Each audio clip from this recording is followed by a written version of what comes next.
Hello there, and welcome back. What is this place? Disconnected. Disconnected. Disconnected. Disconnected. Disconnected. Disconnected. Disconnected. Disconnected. Disconnected. Disconnected. Disconnected. Disconnected. Disconnected. Disconnected. I'm starting to feel disconnected. You have reached a number that has been disconnected. Hey, what is up? Another Thursday live for Reconnected. I am not in my normal place. I am at my sister-in-law's house. We'll get to that in just a moment. But first, back for the first time in almost 8 months, Mr. Chris Stachiw. Hello. Welcome myself back here. I am back for a moment. We may never know how long, but I'm here. Hopefully, at least for tonight. How's everything been? Interesting. 8 months. Has it really been that long? May of last year, yeah. Whoa. Yeah, it has been quite a interesting 8 months since last time I was on here. A lot of life changes, a lot of professional changes with you and I, which is more exciting for me than anything else at this point in time, frankly. Not a whole lot of podcasting. The podcasting has kind of just been here at like about a middle level.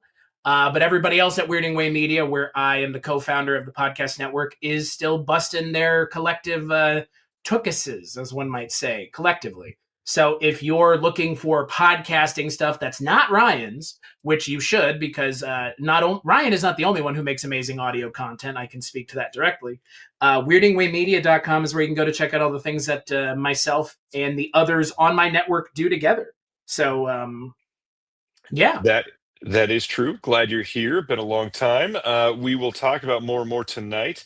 As we go through the night, I want to share, I am here in a very different environment because I'm flying to Seattle tomorrow morning. And my home is like an hour drive to the airport. And I'd rather get some sleep after the show rather than driving at 4 o'clock in the frickin' morning to get to the airport. So I am here. And yeah, I am excited. Yeah. What have you been? I'm okay. It's been a busy week. Lots of stuff. Ryan Verrill had a busy week, and water is wet, folks. Ever so slightly busy. Yeah. You have been a part of my week with a lot of things going on. I'm curious because we've not really checked in this week about what we've been watching. What have you been checking out movie-wise? What have I been checking out movie-wise? So, funny enough, this afternoon, I actually watched something that I can guarantee most people either didn't watch. I know most people didn't even know it was happening for the most part until it was announced. And then it was like, wait, they're making a spiritual reboot sequel, reimagining meta sequel to Anaconda? Well, we were going to talk about that release tonight, so tell us all about it. What'd you feel?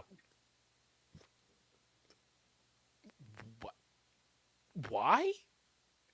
I could not for the life of me by the end of the film ascertain as to why the film was made, because in a lot of ways it felt like a hodgepodge, poor rejigsawing of a lot of other things. It felt kind of like Jumanji. It felt kind of like Minecraft.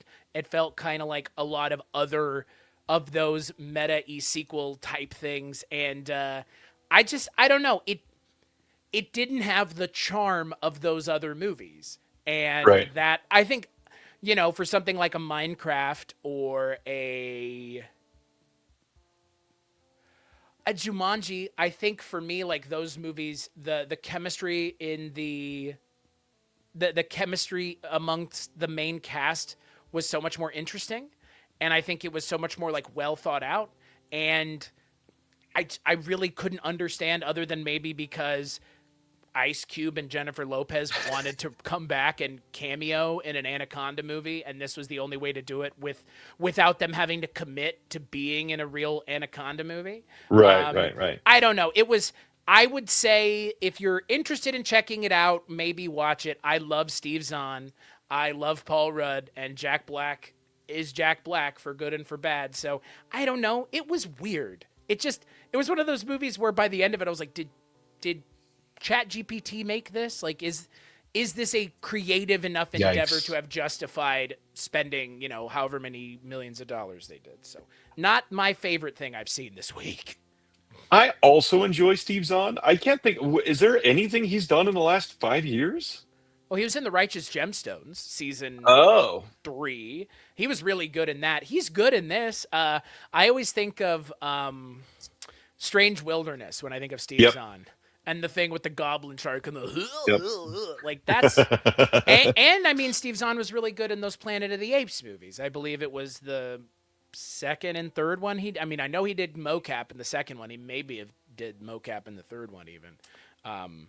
But Steve, I love Steve Zahn. So that was, I mean, it was like a selling point for me that he was in it. And then it was just like, I don't know. Thandie Newton is there for like, again, it's just weird. They didn't have the chemistry that they should have. And if they had had the Right. chemistry of a Minecraft movie, it probably could have carried the movie over the finish line, because I think that Minecraft movie, when I watched it, I was surprised at how much I enjoyed it, but that was based primarily on the chemistry of the four principal actors. So yeah, that was my response when I watched the Minecraft movie, was I'm enjoying this.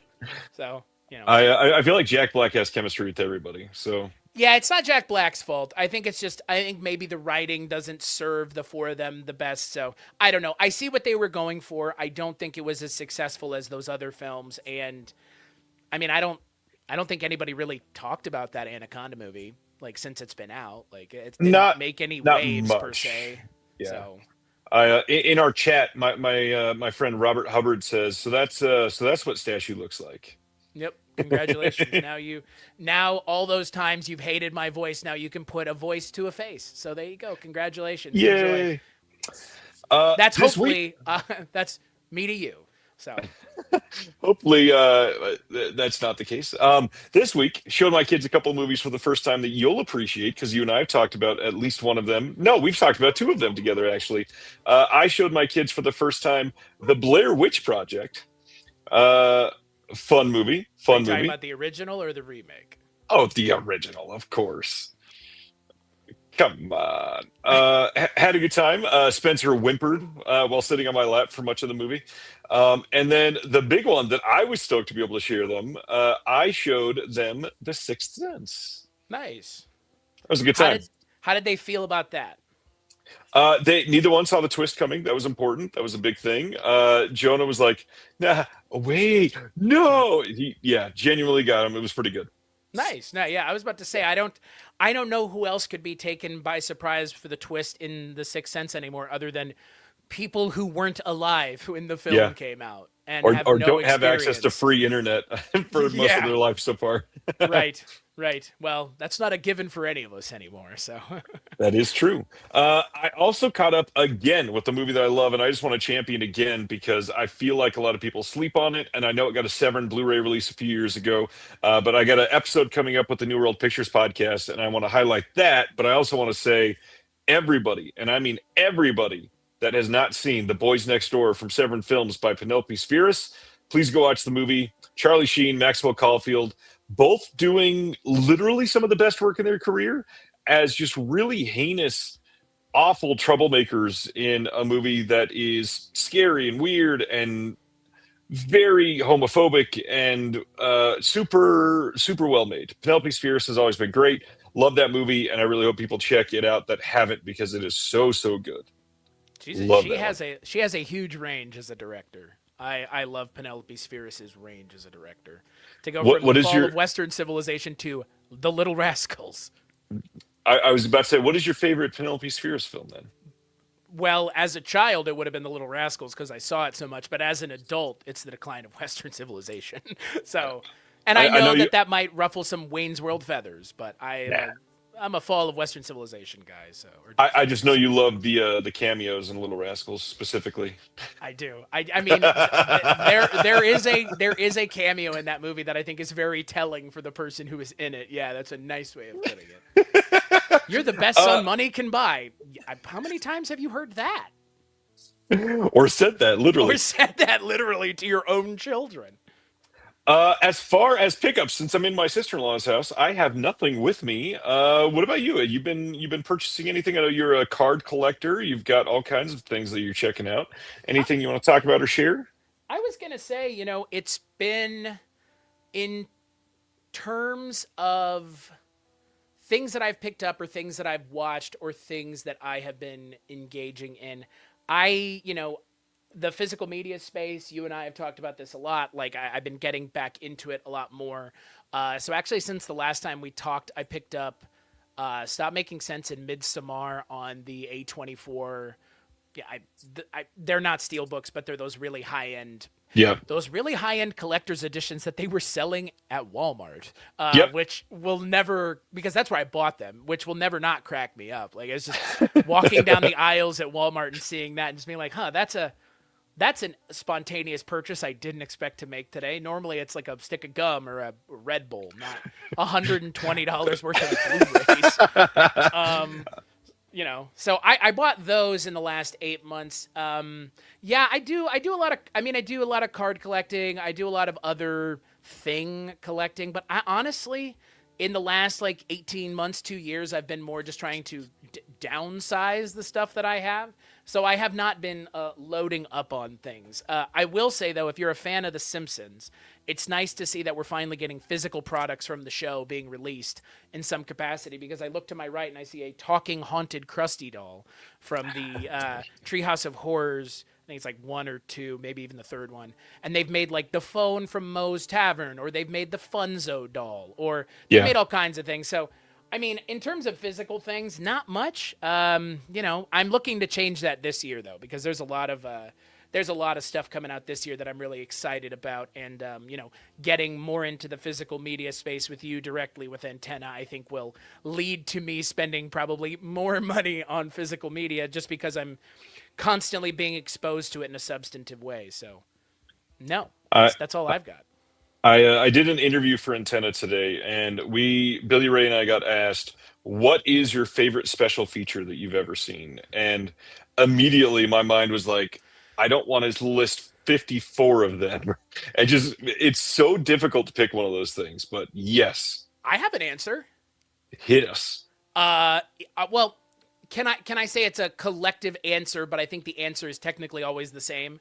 Every single The Sideshow Bob stepping on Rake's noise is a genuine meme noise of the highest degree. The Simpsons for me is my meme show. It's the thing that I come back to where all the memes of my life with most of my friends come from. I was going to say, for me, the physical, all of this physical media stuff that you and I have been doing has really been pushing me to reassess whether or not I want to collect more. And I think that for me, you have always been such a positive force for me to want to collect more, because I think the physical media space is so important now because of the way the streaming kind of system is becoming more and more monopolized, and it's essentially becoming once again a vertical pipe that we're all gonna have to drink from. So I'm just glad, like I said, that I get to be exposed to more physical media stuff with you through Antenna, because otherwise I really was kind of out of the physical media game, which is crazy because, I have so many DVDs and Blu-rays in my parents' house and here in my basement.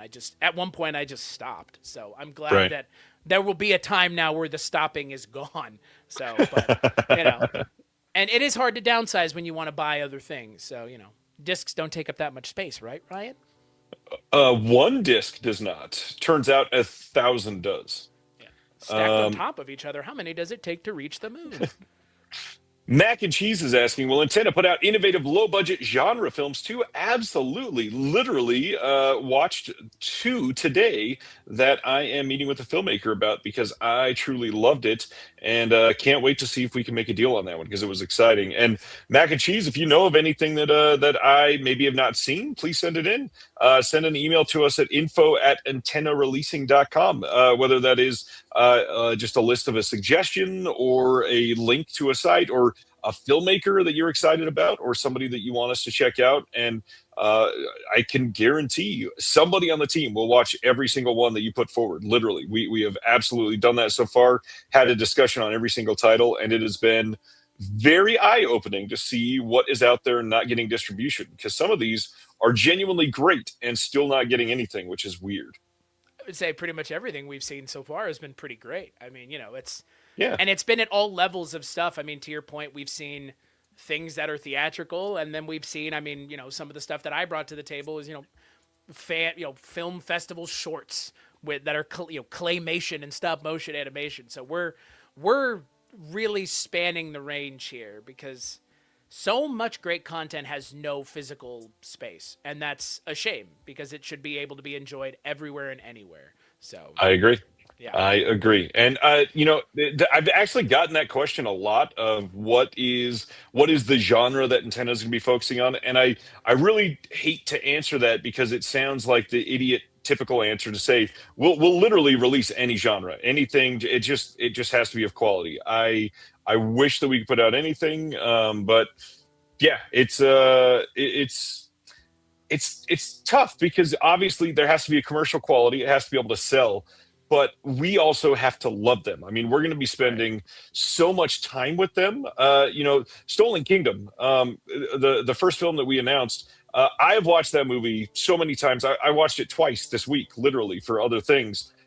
It's one of those things that if we don't love it, we are truly going to despise the process as we put it together. So it's not something that is taken lightly. It's literally something that if we don't love it, why I wouldn't want to watch it 8 times. And that's the whole point of this.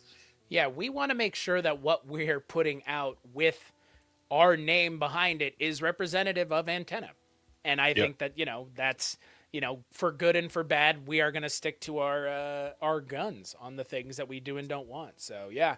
But I think to your point, I mean, for your audience, like, I think, yeah, please send in any of your suggestions, because literally we don't know until we start looking what the situation for so many of these things are. So, and who knows where some of these things could go. Literally, Yeah. we don't anymore. Take it from us. We can't even fathom the things that have been happening anymore. Ryan and I spend a lot of phone calls with one another going, "Can you believe this?" No, I can't either. So you never know. And for those that have not surmised from this, Chris is playing a part in Antenna. Obviously, is the word "we" is thrown around a lot. I probably should have mentioned that at the beginning, but Chris is going to be doing a lot of stuff behind the scenes with us, and our team has steadily grown the entire time. Yeah, it had. Well, and the successes, you and I talked on the phone about a month and a half ago, and I asked you, like, what are the reach goals that we have for Antenna? And all Yeah. of those reach goals have happened in the last month, which is a complete nightmare Yeah. in the best and worst way. Yeah, it's been a wild ride for the last month, and like Stan mentioned just now in the comments, we are screening Stolen Kingdom At Brain Dead in February. in February. So if you want to interact with Antenna in a physical form and you're in the Los Angeles area, you know where to go. We've been sharing Josh it Bailey, like crazy. the director, will be there live answering questions, doing a Q&A. They're showing a couple bonus things that night. Go check it out. Brain Dead doing some great stuff lately. And it's a nice big venue. Fits like 450 people, I think, something like that. So please go check it out. We'd love to have you. Recent watches, anything else that you want to throw out there other than the one film? I was going to say, some of the stuff I think we're going to talk about at the end when we talk about video game stuff, if that maybe gives a little bit of it away in terms of the most recent thing I saw in theaters. I, like many people, finished Stranger Things. Maybe not everybody in your chat did, but I was part of the group of people that had been watching it since it came out. So, and I enjoyed it for the most part Yeah. the entire time. So, finished the show. I'm not going to go into my complaints or issues with it, but it was fine. It was not nearly as bad as Game of Thrones or the other comparatives it's been getting. Went and rewatched All the Righteous Gemstones, which if you've never seen that, check it out. It is now over as of last year, and it's a great show. It's on HBO Max, and I'm sure you can find it other places. Also started watching Fallout. If you can't tell, there's a little bit of a Walton Goggins theme here. Well, rewatched the first season of Fallout and then started on the second season of Fallout. And then after that, I think I'm going to transition into a rewatch of Arrested Development, of all things. Honestly, not a bad idea. It's been a while for me too.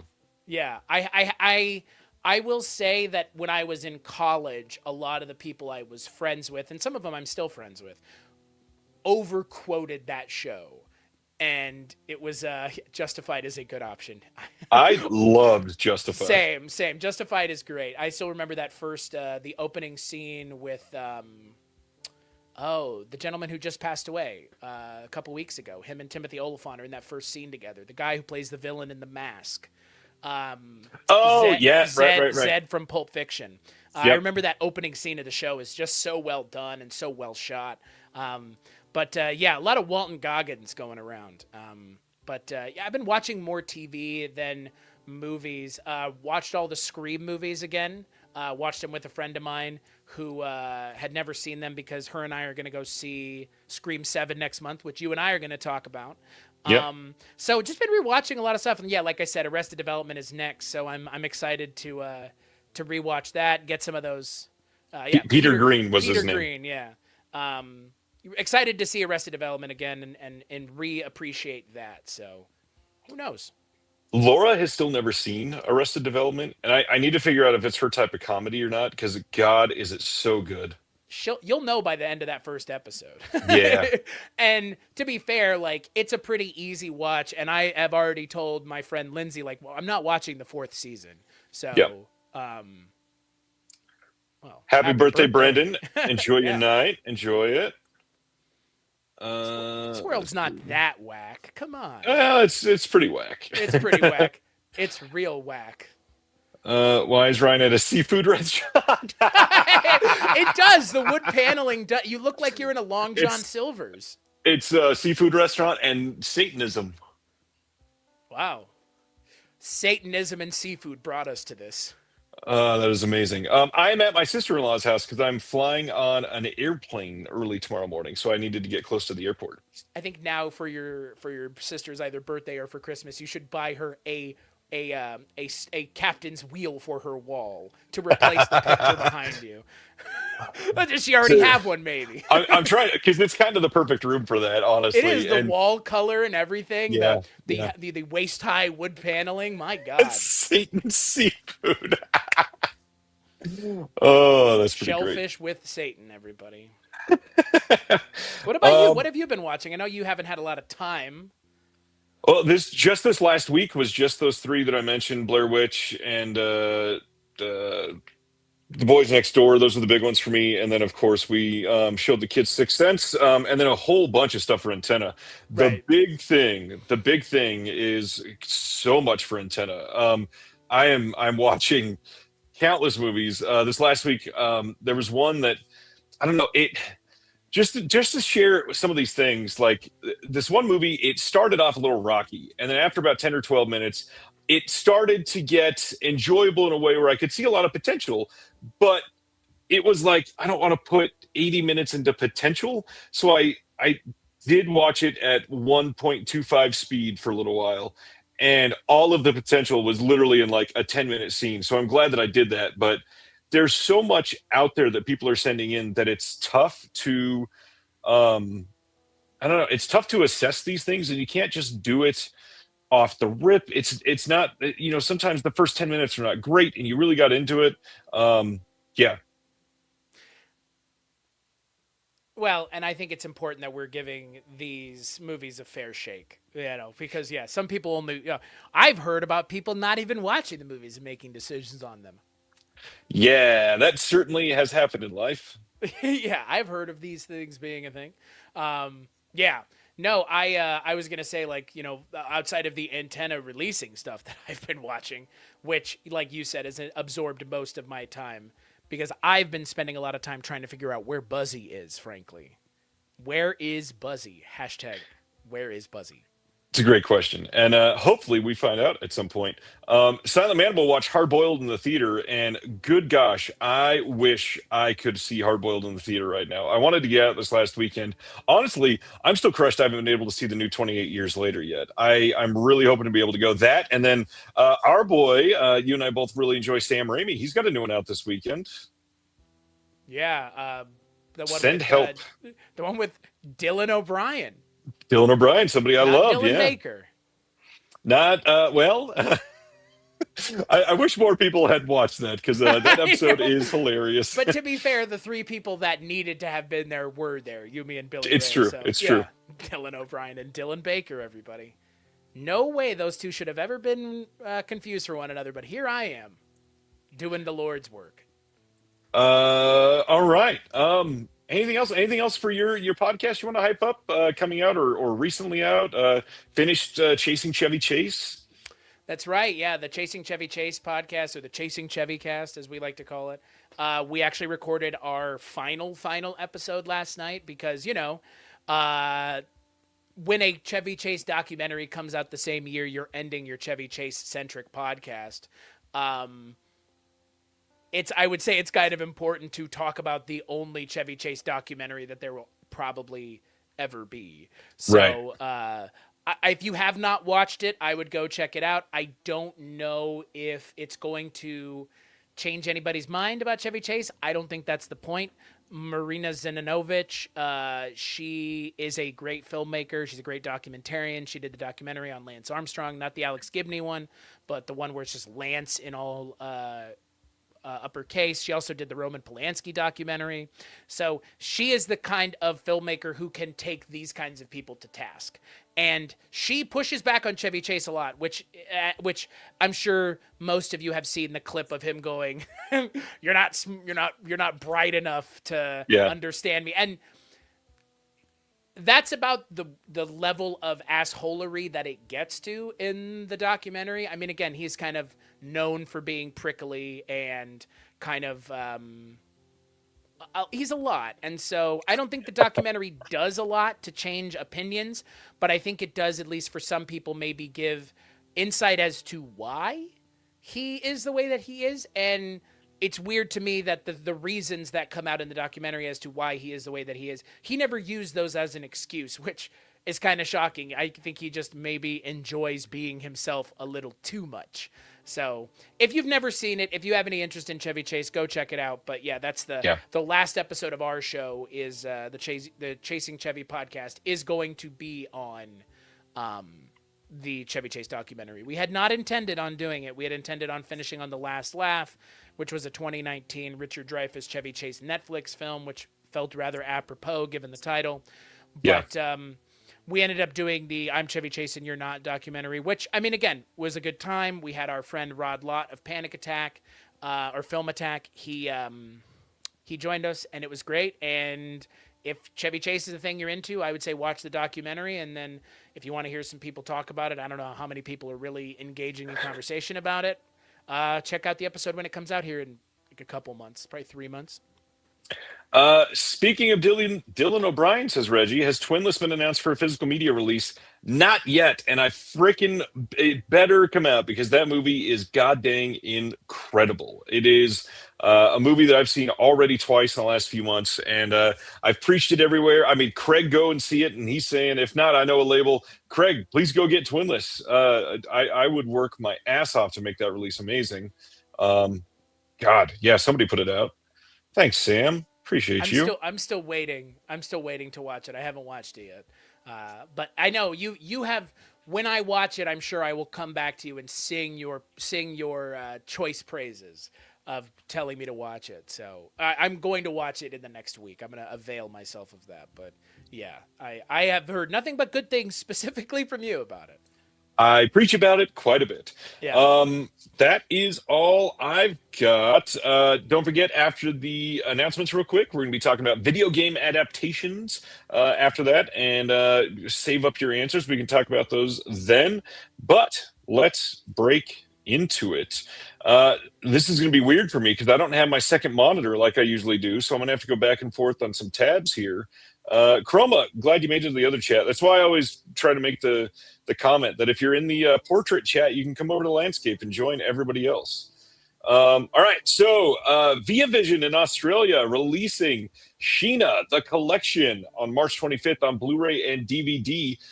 Essentially, we've got the film on Blu-ray and then the 35 episodes of the TV show on DVD, and that is it. There are some extras here, but really, there's not a ton here to make this something enticing for people.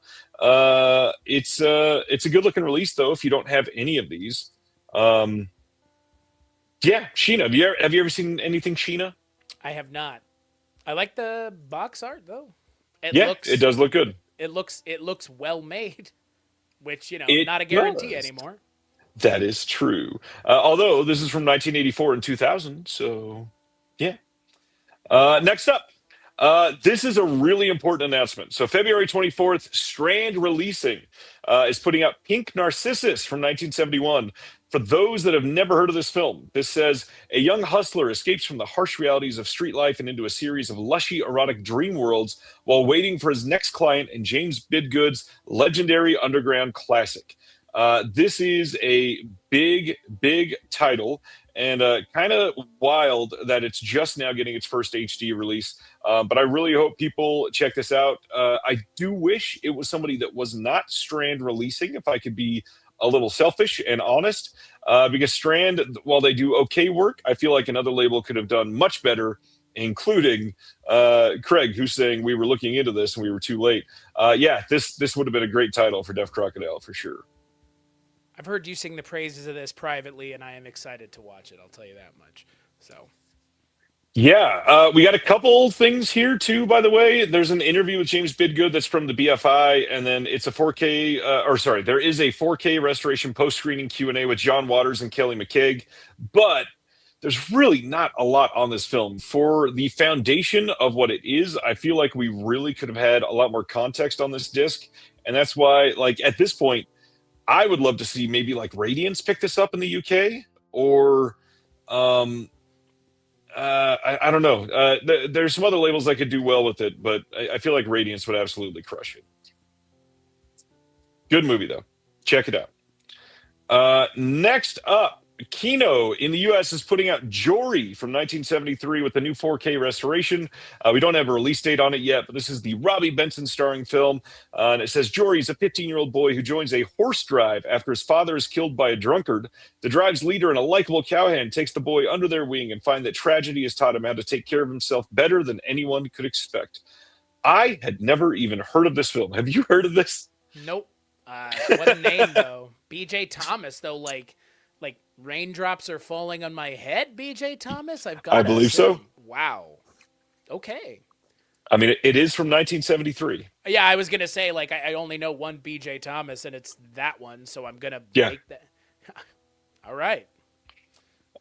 Next up, we've got from Warner Archive a 4-film collection of Tennessee Williams films coming on March 17th, all on Blu-ray. Now, again, these had all been previously released. They sold well enough, and now they've come together and put this release together to essentially just be cheaper for everybody. This is an interesting release. Glad that it's coming out there. That being said, the films here, we got Cat on a Hot Tin Roof, Sweet Bird of Youth, Baby Doll, and A Streetcar Named Desire. What hurts here is this pretty much confirms that A Streetcar Named Desire will not be on 4K anytime soon, and that feels like that should not be the case. It is such a quintessentially huge film. I feel like somebody could be doing great with that right now. Yeah, I mean, I wouldn't say one of these things is not like the other, but one of these things' significance is a little bit more apparent than the other three. Yeah. I will say, though, it's special features is The Room on here. I have heard that film has the passion of Tennessee Williams, according to the director of the film, anyways. According to one person, yes. Him, yeah. That's interesting. This is shocking to see Streetcar Named Desire in there with the other three. Yeah. Yeah. Huh. Okay. Yeah, that's a good call, Colton. Cat on a Hot Tin Roof is on Criterion. Surprised they aren't gunning for those others. It's a good call. One thing I will point out, because I did make a note of this, their artwork, when they put this out, you'll notice Williams spelled wrong. Okay, I was about to say, artwork. Please tell me that Williams is spelled with 2 L's, or that I just didn't realize it was 1 L up until this point. Because if Who's it's Tennessee Williams? with the passion of Tennessee Williams, that's Yeah. what I would have expected from Tommy Wiseau, frankly, not from Warner Archive, or I guess Warner Archive, soon to be Warner Archive, owned by Netflix. So I don't like that. So I just wanted to bring some faith back to humanity. I put this out, and Warner Archive said, "We saw your note. We have fixed the artwork, and we have fixed it." And they did send me the proper artwork after this, so it is done. When you buy this, it will not only have 1 L. You can rest assured. it's instead of having 1 L, it will just be a W will be replaced with a Z, so it'll be Tennessee Zillions. So Either that or Tennessee will have no double letters. It'll just be TENESE. oh my God, now that would be That's what I would do. See, we fixed it. But Williams would have like Williams. 5 L's. Yeah, good. Tennessee Williams. Now it sounds like we're from the deep south. God Lord. Except you have to really put the emphasis on the E and we, so it's Williams. Tennessee Williams. Good Lord. Next up, MGM already showing the fruits of that the agreement they just put out with Alliance. So February 10th, they're putting out a Blu-ray and DVD of Jack and Sarah from 1996. No extras on the disc, but this is what you're going to get. This is a big deal. Judi Dench, Ian McKellen in the film together. This is a rough-looking cover on this. Yeah, it is. I don't even know what to say. I mean, minimal. I mean, let me put it this way. If you didn't want me to know it was a movie from the 90s, you didn't do a very good job. Because this, I mean, this looks like this looks like it could have been coming out the same time as Janine Garofalo, Uma Thurman rom-coms. Because it, Yep. and yeah, Richard. What's weird is from that angle, young Richard Grant looks like Gary Oldman. Ooh, he does a little bit. It does a little bit, yeah. It's the hair. I think it's the hair. Yeah, never seen it. I mean, looks interesting. I love Richard E. Grant. Talk about a long tail on his career being relevant That's even true. now That's in true. 2026. Yeah, no, it looks. I mean, the cover art looks awful, and the fact that they don't have Judi Dench or Ian McKellen mentioned anywhere is also very amusing. But they do have a beret, so I mean. Wow, nothing more 90s than that. Next up, from Bizarre Theater Releasing on February 12th, you can pick up a double feature of Firework and Do Not Disturb from 2017 and 2018. These are by the filmmaker David M. Dawson. Firework is about two slackers embarking on a relaxing getaway over the 4th of July weekend, only to find the seclusion slowly chipping away at their sanity. And Do Not Disturb says Jordan searches for meaning while unintentionally reuniting with his old friends and old life. To me, these sound and look very unassuming. But Bizarre Theater Releasing, technically, not every film, but most films are on the, what is the best way to say this? Underground disturbing film variety, like shock films. Like guinea pig experiment type stuff? Yeah, stuff like that. Okay. Funny enough, I showed Billy Ray something like that today, and Antenna is considering one like that. Oh, fun. I mean, I'm game. Look, I think that the world is in much more need of like Faces of Death 10 or whatever we would be at this point. It is a bad week to mention that. Do you know they're putting out a Faces of Death remake? I do know. I saw. That's the joke. Oh my God. That's the joke. Okay, just making sure. Yeah, Just making I mean, sure. look, like shock films have been a dime a dozen for as long as people have been trying to get a rise out of each other. I love a good Serbian film in Salo like the next person, so It's true. yeah. Well, now that we've talked about a shock film, you want to talk about one of the biggest pieces of news from this week? Let's do it. We got confirmation over at my buddy Jake from Steelbook Obsessed channel that Lionsgate will be releasing Kill Bill, The Whole Bloody Affair on home video this year, 2026. Now, the current rumor is listing an April date for that. Now, that does not mean that we know if that is pre-order date or actual release date, but it sounds like before the middle of summer, you will likely be able to get your hands on Kill Bill, The Whole Bloody Affair. Now, I don't remember. Did you go see this in theater just a month and a half ago or 2 months ago? I don't think so, right? I'm not a Tarantino guy, so this was not on my. I understand. I remember you and I had this conversation. It's just, it's not my bag. I know that the people who went and saw it enjoyed it immensely. I did not go and see it, and Kill Bill would not be the.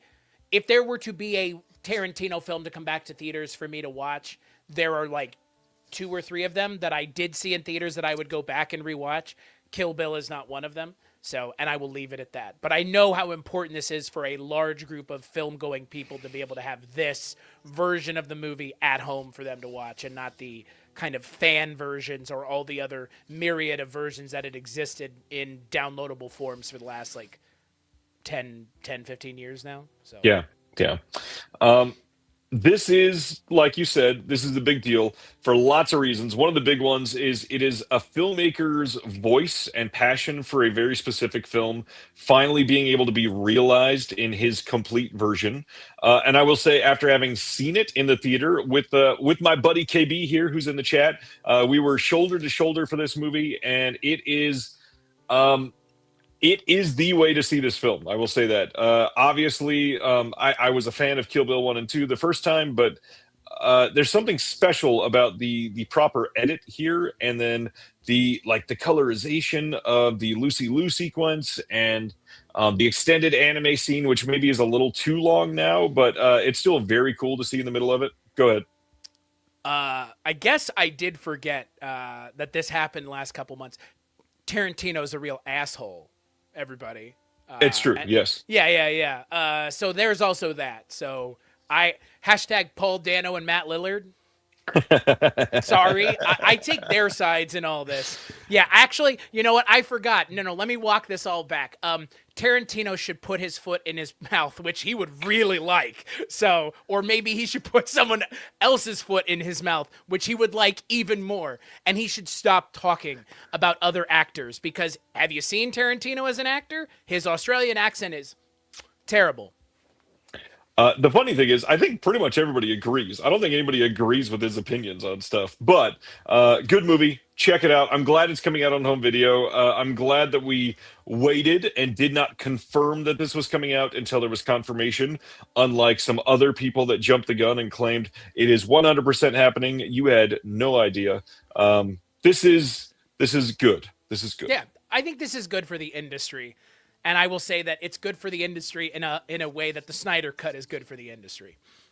This will sell like fucking hotcakes. That's the other thing. Yeah. I apologize in advance, but when this comes out, I don't usually say you need to jump on something quickly. I'm not trying to FOMO ever or something like that. But if you want this, you probably should get it really damn quick when it gets fully announced and up for pre-order. I may buy it just so I can have it to sell it to somebody else. Like, no, seriously, like not at like an exorbitant markup, but like if this is a thing like that, if someone in the future wouldn't have it, I'd be like, well, I have a copy of this. Would you like to buy it from me? Like, because that's a thing, right? Like, probably will be plenty of these to go around, though.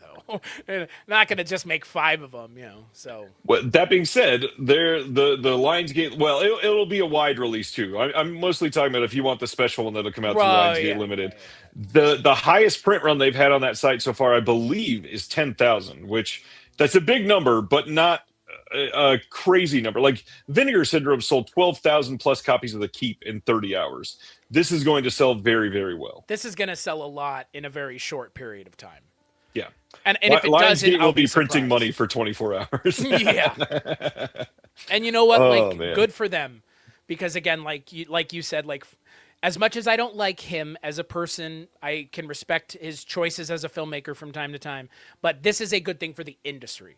Yeah. Because like you said, embracing a filmmaker's voice and passion is important. Do I like the person that it is? No. But I can respect the things that he has brought to the industry and the directions. He's allowed people to appreciate other things that they would never have gone out and watched otherwise. So 9volt in the chat, I'm going to make you very unhappy right now. He says the Lionsgate UHDs of Kill Bill 1 and 2 look like absolute dog shit. Is this a new transfer?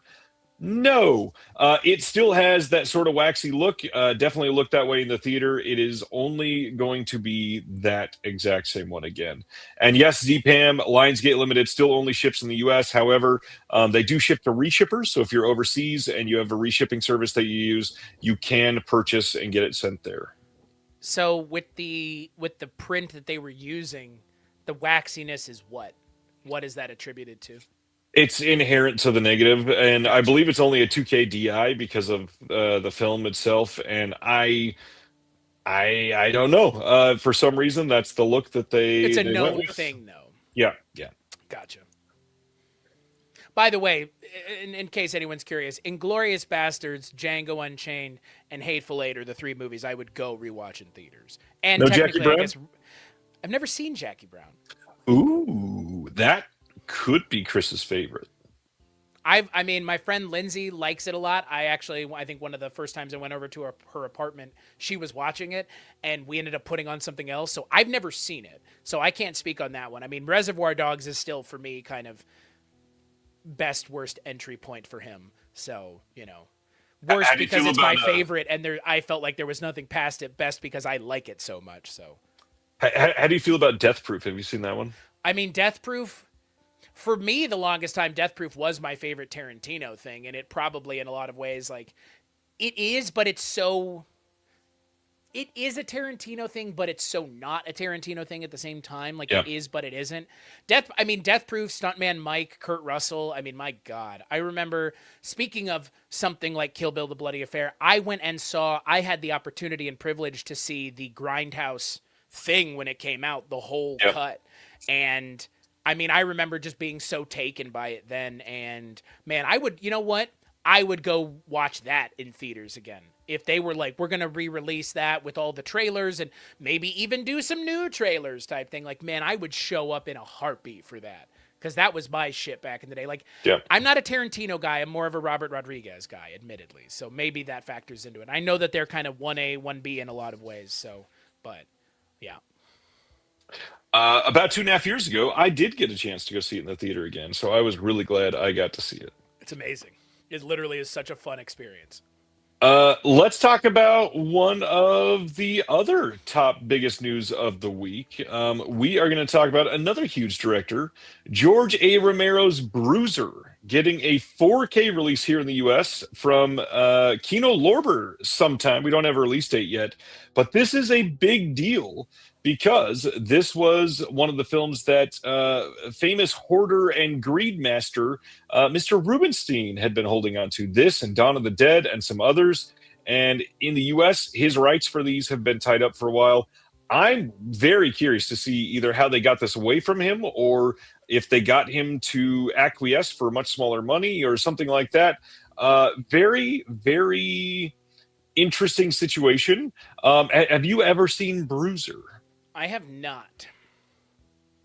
Should I? Yes. It is underrated, and well, the biggest thing is it's underseen. Most people have never seen Bruiser. Right. That's not an uncommon thing. It's George A. Romero, so it's something that people are going to see the big titles, overlook this one, and call it a day, basically. Which is not great, by the way. I don't like that thinking. Like a lot of directors' best movies are not the thing they're most known for. So Yeah. It's a good movie though. It is underrepresented. It is pretty creepy. For a lot of other directors, it is going to be something that other people would wish that they could make a movie like Bruiser. And it's because it's George A. Romero. It's always going to be held up to, well, it's not Day of the Dead. It's not Night of the Living Dead. So I know some people that say it's not Creep Show. That's their favorite Romero movie. Looking at you, Yeah. Father Malone. Well, I guess Father Malone's favorite. His is Dawn of the Dead, probably by leaps and margins. But Creep Show, I know for a lot of people, is also up there. I mean, fuck, Martin is up there for some people as well. Martin is great. Good Martin Lord. is great. That's the thing. When people talk about Romero, I only know that. Like, man, there are so many good Romero movies out there. I mean, I'm even a fan of Night Riders, which I don't know. Like, talk about an underseen movie. Talk about a weird concept. Ed Harris as a motorcycle jousting troupe? Like, what a strange concept. It works, though. So this film, for those that have never seen it, the synopsis here is: after years of being browbeaten and walked on, a man wakes one day wearing an expressionless mask fitted with the personality that enables him to take revenge. And yes, Robert is correct. It is definitely more of a social satire than a horror. Don't expect, like other George A. Romero films, for this to be something that is explicitly horror, because it is not. Most of his things are not. I was going to say, like, Romero's stuff is, I mean, to his point, like, if you were to talk about Dawn of the Dead, like, Dawn of the Dead is social satire on top of being horror, so, Did you see this? Your mom is watching live. Oh, great. And my mom was watching live earlier. I know. They're all watching. They're always watching. It is not about a dog, Mike, I promise. Let's... Or a wrestler, if you're into Bruiser Brody, directed by George A. Romero. I'd watch it. I would, yeah. Hell, I watch in a heartbeat. I would We watch all- a George A. Romero film, a biopic about Doink the Clown, directed by George A. Romero. I would watch it. All right, let's go to our next one. Zootopia 2, which came out in 2025, getting a March 3rd 4K Steelbook release, then a standard Blu-ray and a DVD release here in the States. No standard 4K, as per the usual for Disney stuff, for most of the Disney stuff at least. This will have Dolby Atmos and Dolby Vision. There's going to be some featurettes on here, things like a piece about the zookeepers that are giving you a tour around Walt Disney Animation Studios, meeting the voice actors behind the film, sketch along, uncovering references from the film, hop inside the recording booths, all these other things. Did you see Zootopia 2? I have a feeling this is not one you rushed out to see. Yeah, and it's not for any reason specifically. Just the first movie was fine. Yeah. When did that first movie even come out? Like 2014, 2015? It was like No. Was it? It was like a long time ago. No, like it feels. I mean, maybe it was. 2016. It was like, okay. Way later. 2 years off. I had not thought about Zootopia in 10 years, and maybe it'll be another 10 before I have to think about it again. Jeez. I don't know. Zootopia came out before Coco. That's what I'm saying, dude. Like Zootopia's been out a long time. I don't have any like remembrances, negative or positive, towards the original. I just don't remember it like sparking joy within me the way some of the other, speaking of Coco, like some of the other Pixar films definitely did and have since. See, what's weird is Zootopia should have been a movie I totally vibed with, but then there were movies that came out after that I vibed with a lot more. Zootopia is not Pixar. That's I probably know. why. I know. Well, but to be fair though, like it's easy to confuse them because of the Disney of it all. And that's the thing. Like, I guess more for me, I haven't necessarily always vibed with Disney animation as much as I have with Pixar's animation. And, Frozen was Disney animation. Frozen's fine. It's true. Disney animation has done a lot of great stuff. Moana, Frozen, Zootopia, the first one and second one. And these movies made a lot of money and people really liked them. So, and I know that Zootopia, I think, is an important movie. The message of the first one, I'm sure, is pretty important. I don't know what the message of the second one is. So The message in both is animated propaganda, basically. And yikes. So instead of ice, it's mice. Ice actually plays a big part in the sequel. I will say that. I swear to God. There's a frozen town. Never mind. Anyways, I hope here so. we go. Coming on March 3rd on Blu-ray from Sony Pictures is For All Mankind Season 2. Now, this is sort of weird because Season 2 is from 2021. I was about to say, this show has been out and over for years now. Yes. There are, 4 seasons of the show? Or 5? Yeah. Something like that? So, yeah, but like this season has been 5 years ago. So there are this season and more seasons on Blu-ray overseas, but we are finally catching up on the States. Season 2 finally coming to Blu-ray. Not sure what happened and why the delay, but I've heard the show is great. Have you watched this? I haven't. It's on my list of things to watch. It's alternate history show of Something like that, yeah. The space race. Yeah. I think it is it Joel Kinnaman, I think, is in it. That's the one. Yeah, yep. I like Joel Kinnaman, actually. He's kind of broken away from the Sam Worthington, Jai Courtney, Charlie Hunnam, all those dudes who look the same and do the same things conversation. Yeah, he's broken away from that pack. I think Suicide Squad was that moment for me. And Kinnaman also has a lot of really great films in his native language, which I think he's Norwegian, Finnish, or Swedish, so... Yeah, I want to watch it. It's on my list. It's, that list of ever-growing things that you and I will never tackle. Yeah, completely understand. Apple Plus physical get, which is hilarious because Sony owns the rights to the home video, so it doesn't make any sense that they would wait so long. Anyways. But Ted Lasso came out on physical media. And that all of the stuff that has come out from Apple is all because the production company has released it. Except for a couple... Yeah, Ted Lasso came out, and now there's a 4th season. So that complete edition thing that they released doesn't even hold water Well, anymore. not only that, they released it on Blu-ray, and then 6 months later released it on 4K, and then 6 months after that announced a fourth season. How shitty is that? It's shocking to me. Like, you knew this whole time and you did it anyways. Yep. We're not even going to leave room in that box for it. Like, okay. Slave to Cinema is tonight's show in the vertical format, or is my phone just going wacko? There are two streams. You can go back to YouTube and choose the landscape. If you look in the title, one has landscape, one has portrait. Go choose the landscape one, and you can join everybody else in the chat, because most people are not in the vertical stream, and we'd love to have you. Next up is Ella McKay from this last year, coming out on Blu-ray from Fox on March 3rd. There will also be a DVD as well. As far as featurettes, there is a behind the scenes as the film star-studded cast and crew share their joy of working with James L. Brooks.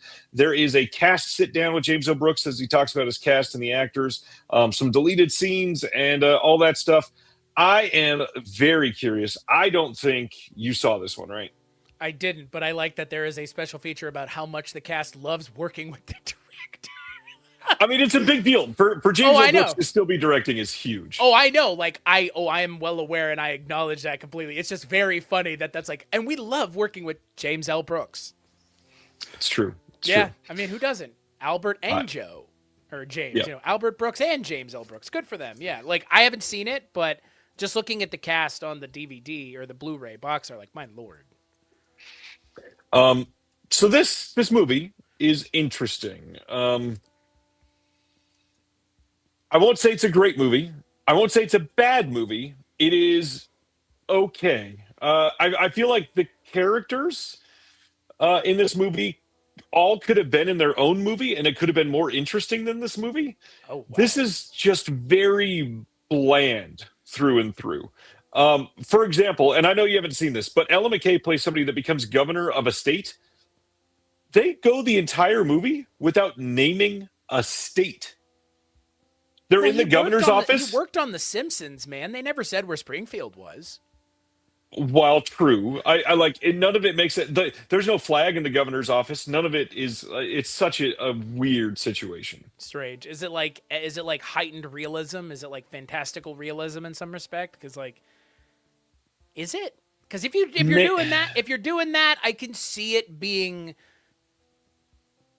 excusable. Maybe that's the word I would use. Maybe in a way. I mean, a couple of the things you could say are heightened realism. So maybe that's what they wanted to come across. I don't know. It doesn't look like the kind of thing I'm rushing out to see, but the James L. Brooks of it all is intriguing. That's why I forced myself to see it in the theater. Because, I mean, first of all, this cast is great. Some great names here. And James L. Brooks. And then it just did not work fully. Let's see. Going to the next one, VHS Halloween. We've spent some good time talking about VHS films. April 7th, Blu-ray DVD coming from Shudder. Did you see the newest one? I have not seen this yet. I have not seen this one yet. I actually was trying to watch all of them. I actually have them all in my possession, as it were, and I've been waiting to watch them. I love the first one.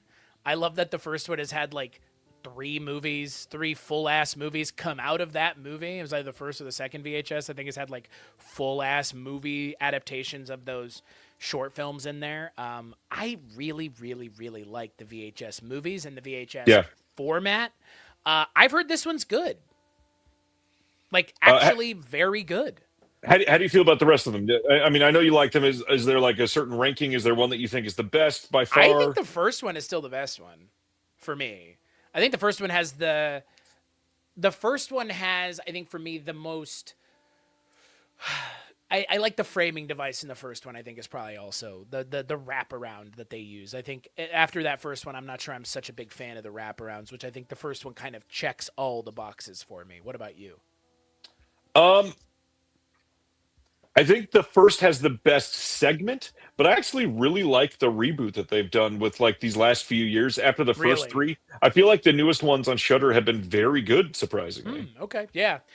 Those I have not seen as many times. I think also, obviously, like I've seen the first one a lot, so that maybe contributes to it as well. So, check it out. I need to see this one for sure. March 23rd, Vertigo over in the UK is putting out Saipan from 2025. This is Yana Hardwick and Steve Coogan. Look at how much Steve Coogan is channeling his inner like Glenn Close here. What is this? This looks not A soccer good. movie? Yeah, I think so. It says the thrilling story of the infamous confrontation between iconic Republic of the Ireland football captain Roy Keane and his national team manager Mick McCarthy during the Irish team's preparations for the 2002 FIFA World Cup. And for Steve Coogan to be playing one of these people is wild. Well, it's not an action movie, but it sure looks like one. They want you to take this very seriously. Well, maybe it'll be good. I love Steve Coogan. Yeah, he's great. Looks a lot like Glenn Close in the side profile. He looks, yeah, I don't know. Like, yeah, I'm not sure what energy we're attempting to channel here. Changing where I'm sitting, sorry. All right, so that's Saipan. Did you have to slide down in the booth a little bit? Were you getting uncomfortable? Are they kicking you out? I guess it is 9:30. How much longer? Seats, yeah. How much longer at Captain D's are you allowed to be there before they kick you out? Captain Beast. Isn't that the other place that's Long John Silver's adjacent? Can you believe people went and people? I mean, look, if you go and eat seafood from a fast food restaurant, Listen. I don't Long know. John Silver's is underrated. that should be on your tombstone. It might be if I ever eat there again. Yeah, I was about to say if that Ryan Barrow's last words were Long John Silver's is underrated. Back in the day, it wasn't terrible. I've not had Long John Silver's in, God, 18 years maybe? Just judging by whenever you've still been alive since. What a weird sentence. Hashtag news sentence. Judging by when you've been alive since? And before that, you ate? Oh, that got me good. Yeah. All right. Like I said, I hope you're not making too much noise for all the people at the Long John Silver's you're at. Funny enough, I think my sister-in-law and her partner are asleep. So the kitchen's closed for the evening, is what you're saying. The kitchen's closed. Yep, I'm being loud. Fish sandwiches can go hard. Agreed. They can. Just not there was from Long John's. That silent mandible says, "Are you guys high?" Chris probably is. I am not. I am not high. I always find it very amusing that Long John Silver's, anytime it comes up, is just like, who eats there? When was the last time you ate there? And how many jokes can we make about it before we move on and forget that Long John Silver's exists? All of these comments. I know, it's so good. People have been waiting. Unknowingly, it's the most people engagement of the night. I know. Unknowingly, people have been waiting all evening to have their opinions about fast food seafood been made apparent. You're welcome. Oh God! Oh, this is great. And Tip of my pirates or my captain's cap to you, as they say. Stefano, Long John Silver's is still in business, supposedly. Similarly to Mattress Warehouse, it is still in business. It may be a money laundering front, though. Who knows? Either way, there's always money in the hush puppies. There's always money in the fried haddock. Good Lord. All right, next up. The film Death Ship from 1980 is getting a 4K and standalone Blu-ray release from Kino Lorber. Now, this George Kennedy film, you've maybe seen this before, but if you haven't, brand new HDR Dolby Vision Master coming on this of the theatrical cut. New commentary for the theatrical cut by Paul Krupp and Jason Pachonsky. New commentaries for both cuts by Alexandra Heller Nicholas and Josh Nelson. And yes, I say both cuts because there is an extended cut on this film. It is not much longer. It's a couple minutes. From what I hear, it's mostly exposition and talking, but I believe it's the first time out anywhere on HD, so that is a big deal. I love me some George Kennedy. Yeah, he's always great. Yeah. And this poster is iconic. Yeah, I've never heard of this film, never seen this film, but this is now made the list because Richard Crenna, great, and George Kennedy, I mean, my lord. Yeah. Ed Hawken from Naked Gun. Ethel. Yeah. That's all I say. I just love George Kennedy. So George Kennedy is such a funny, like in all the other things I've seen him in, he's not funny. But in Naked Gun, he plays such a funny straight man opposite Leslie Nielsen that the two of their chemistry just They're so good. That was my first introduction to George Kennedy, and I've gone on and watched other things subsequent to it. But yeah, I love George Kennedy with a passion. Well, I'm glad you agree. This next one, I don't know anything about it. It is coming soon on 4K from Imprint in Australia. The Monster from 1975, also known as I Don't Want to Be Born. They are putting this out soon with a brand new internal 4K restoration by Imprint. And this one says a woman gives birth to a baby, but this is no ordinary one. The child is seemingly possessed by the devil. A tale as old as time. I was about to say, how many of you in the chat can raise your hands? Good Lord. Any Sounds thoughts on this interesting. one? Have you heard about it? Sounds interesting. I Wow. hope to God, was that a real thing that someone just mentioned? What? George The Kennedy? Yes, Chattanooga Choo Choo. that is a real thing. That is amazing. Whatever that is, I'm going to have to hunt that down. And Jim says he saw Death Ship at the drive-in when it first came out. Jim, that's amazing. That's fantastic. Robert Hubbard is asking if this is with Joan Collins, and yes, it is. Actually, pretty decent cast on this. Joan Collins, Carolyn Monroe, Donald Pleasance, Eileen Atkins. I've not seen this, but supposedly Donald Pleasance does like hardly anything in this movie. Which Josh, is you've seen it. surprising. How do you feel about Pleasance? I love Donald Pleasance. I was gonna say like Donald Pleasance in terms of Australian films. Yeah. You know, man, yeah. If it's too bad he doesn't do much in this. So now that right there is the comment of the night. You don't even have to leave. You don't have to put anything else on the screen. That is quite possibly the greatest comment I've ever been a part of. That's amazing. The Chattanooga Choo Choo is what you do after you eat Long John Silver's. Might need to be the next T-shirt for Disconnected. It just says Chattanooga Choo Choo in Long John Silver's font. That's it. We wouldn't get in trouble. Their font's probably not trademarked by anybody. With like a visage of George Kennedy below it. Doing this. In like a train conductor's hat, like one of those little like vertical striped hats. Of course. Yeah, of course. I would like to see this movie. I actually really like Aussie cinema. So yeah, Mike White at the projection booth and I did an entire month of Ozploitation films a couple years ago. I really enjoyed them. So this is again also on the list. I say that a lot when I come here. I think this is British, not Aussie, but I'm not sure. But it's being put out by an Aussie company, right? Correct. Okay. You did not just pull that out of thin air. Well, another movie from where? April 13th, we're getting a 4K over in the UK from Studio Canal of The Devil's Backbone from 2001. This is by a little scrappy up-and-coming filmmaker named Guillermo del Toro. I couldn't say that without laughing. Brand new 4K restoration of the film. We got a new artwork by Krishna Balashanoy, 64-page book with new essays, 2 posters of new artwork by the same artist. We got a new intro by the director here, and then everything else is archival extras. Have you seen The Devil's Backbone? I was I was gonna say, whatever happened to that little upstart guy? Guillermo del Toro. Yeah, this movie's fantastic. I mean, his early stuff, Devil's Backbone and Kronos are the reason he is where he is now. Yeah. And that style with substance that he has been a purveyor of his entire career, this is where it starts. And I mean, Devil's Backbone is amazing. Kronos is amazing. I want to say I covered Devil's Backbone on the Kulturecast some years ago, and yeah, it's amazing. Like, genuinely, if you've never seen it, watch it and Kronos before you watch something like Frankenstein or Shape of Water or frankly anything else. Like, these are Del Toro's best films, Kronos and Devil's Backbone. I still think Pan's Labyrinth is my number one, but those are... It probably goes Pan's and then Devil's Backbone and then...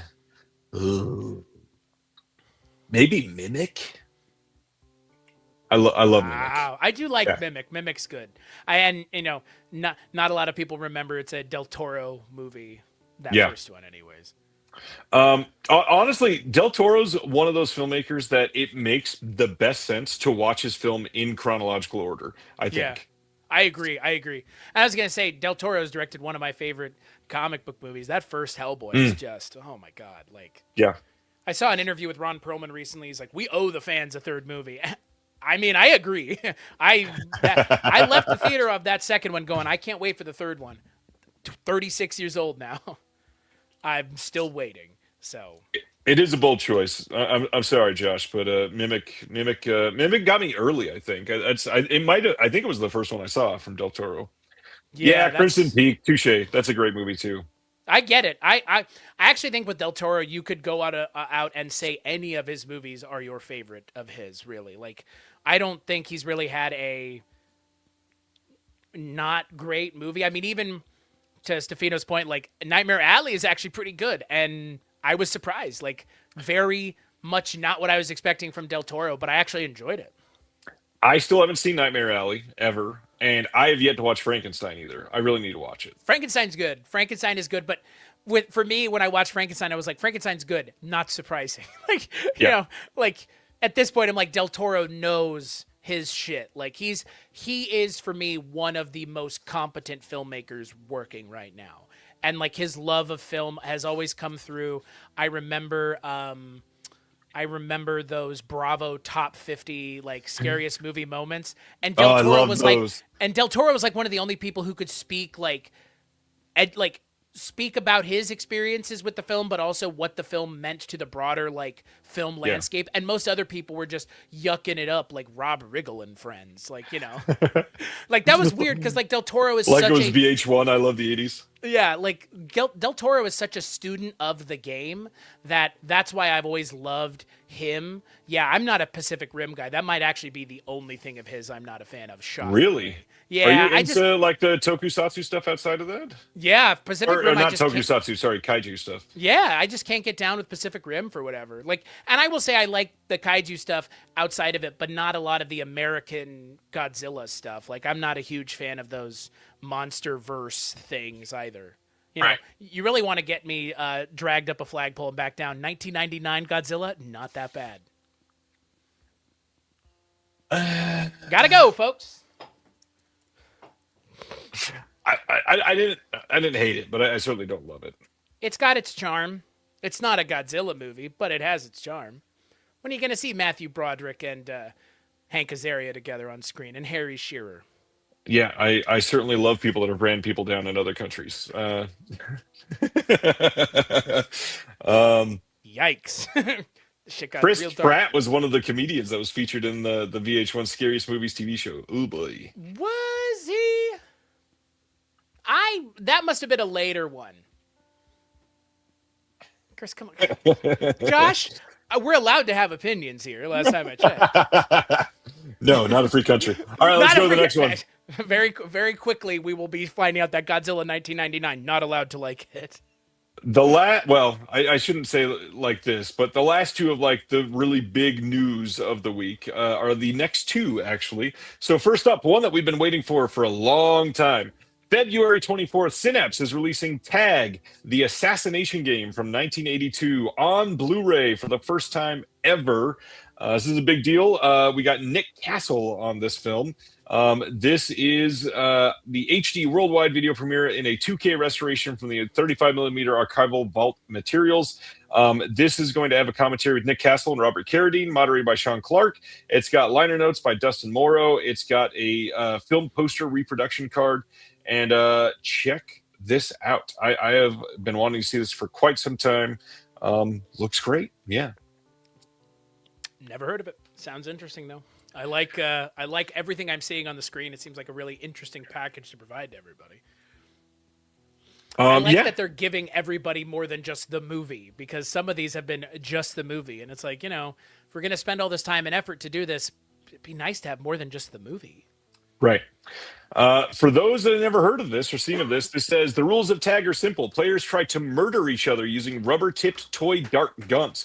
If you are shot, you are killed and taken out of the game permanently until only one player remains. Unfortunately, for this year's tag, players one sore loser is determined to win at any cost, even if it means murdering his competition for real.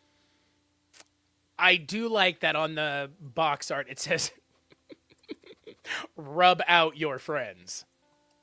That is the point of the tongue-in-cheek marketing. Uh, Constantly on the movie channel in the early 80s, says Robert Hubbard. And yes, Linda Hamilton, a young Linda Hamilton, is in this one. That is See her not visage on the camera, right, or on the poster right there. Yep. The artwork, yeah. This is not the John Hamm Tag movie, which is also very good, except for the ending is very weird in that movie. Sam says, why only 2K? It's because the materials aren't great. It's just archival vault materials, not the negative, not an inner positive, sadly. What a wild concept for a movie, though. Sounds interesting.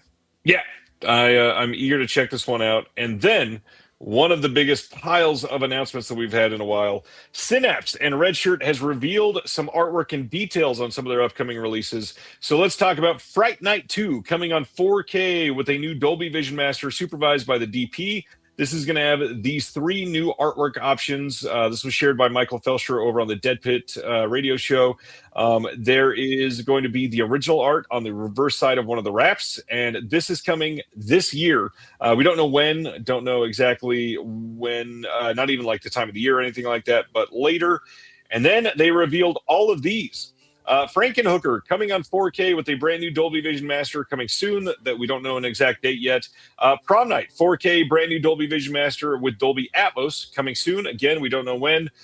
Angel of Heat coming on 4K with Redshirt Pictures. That is coming soon. No date yet. Then we have Hearts of Darkness, the making of the Final Friday on Blu-ray with Redshirt Pictures coming soon.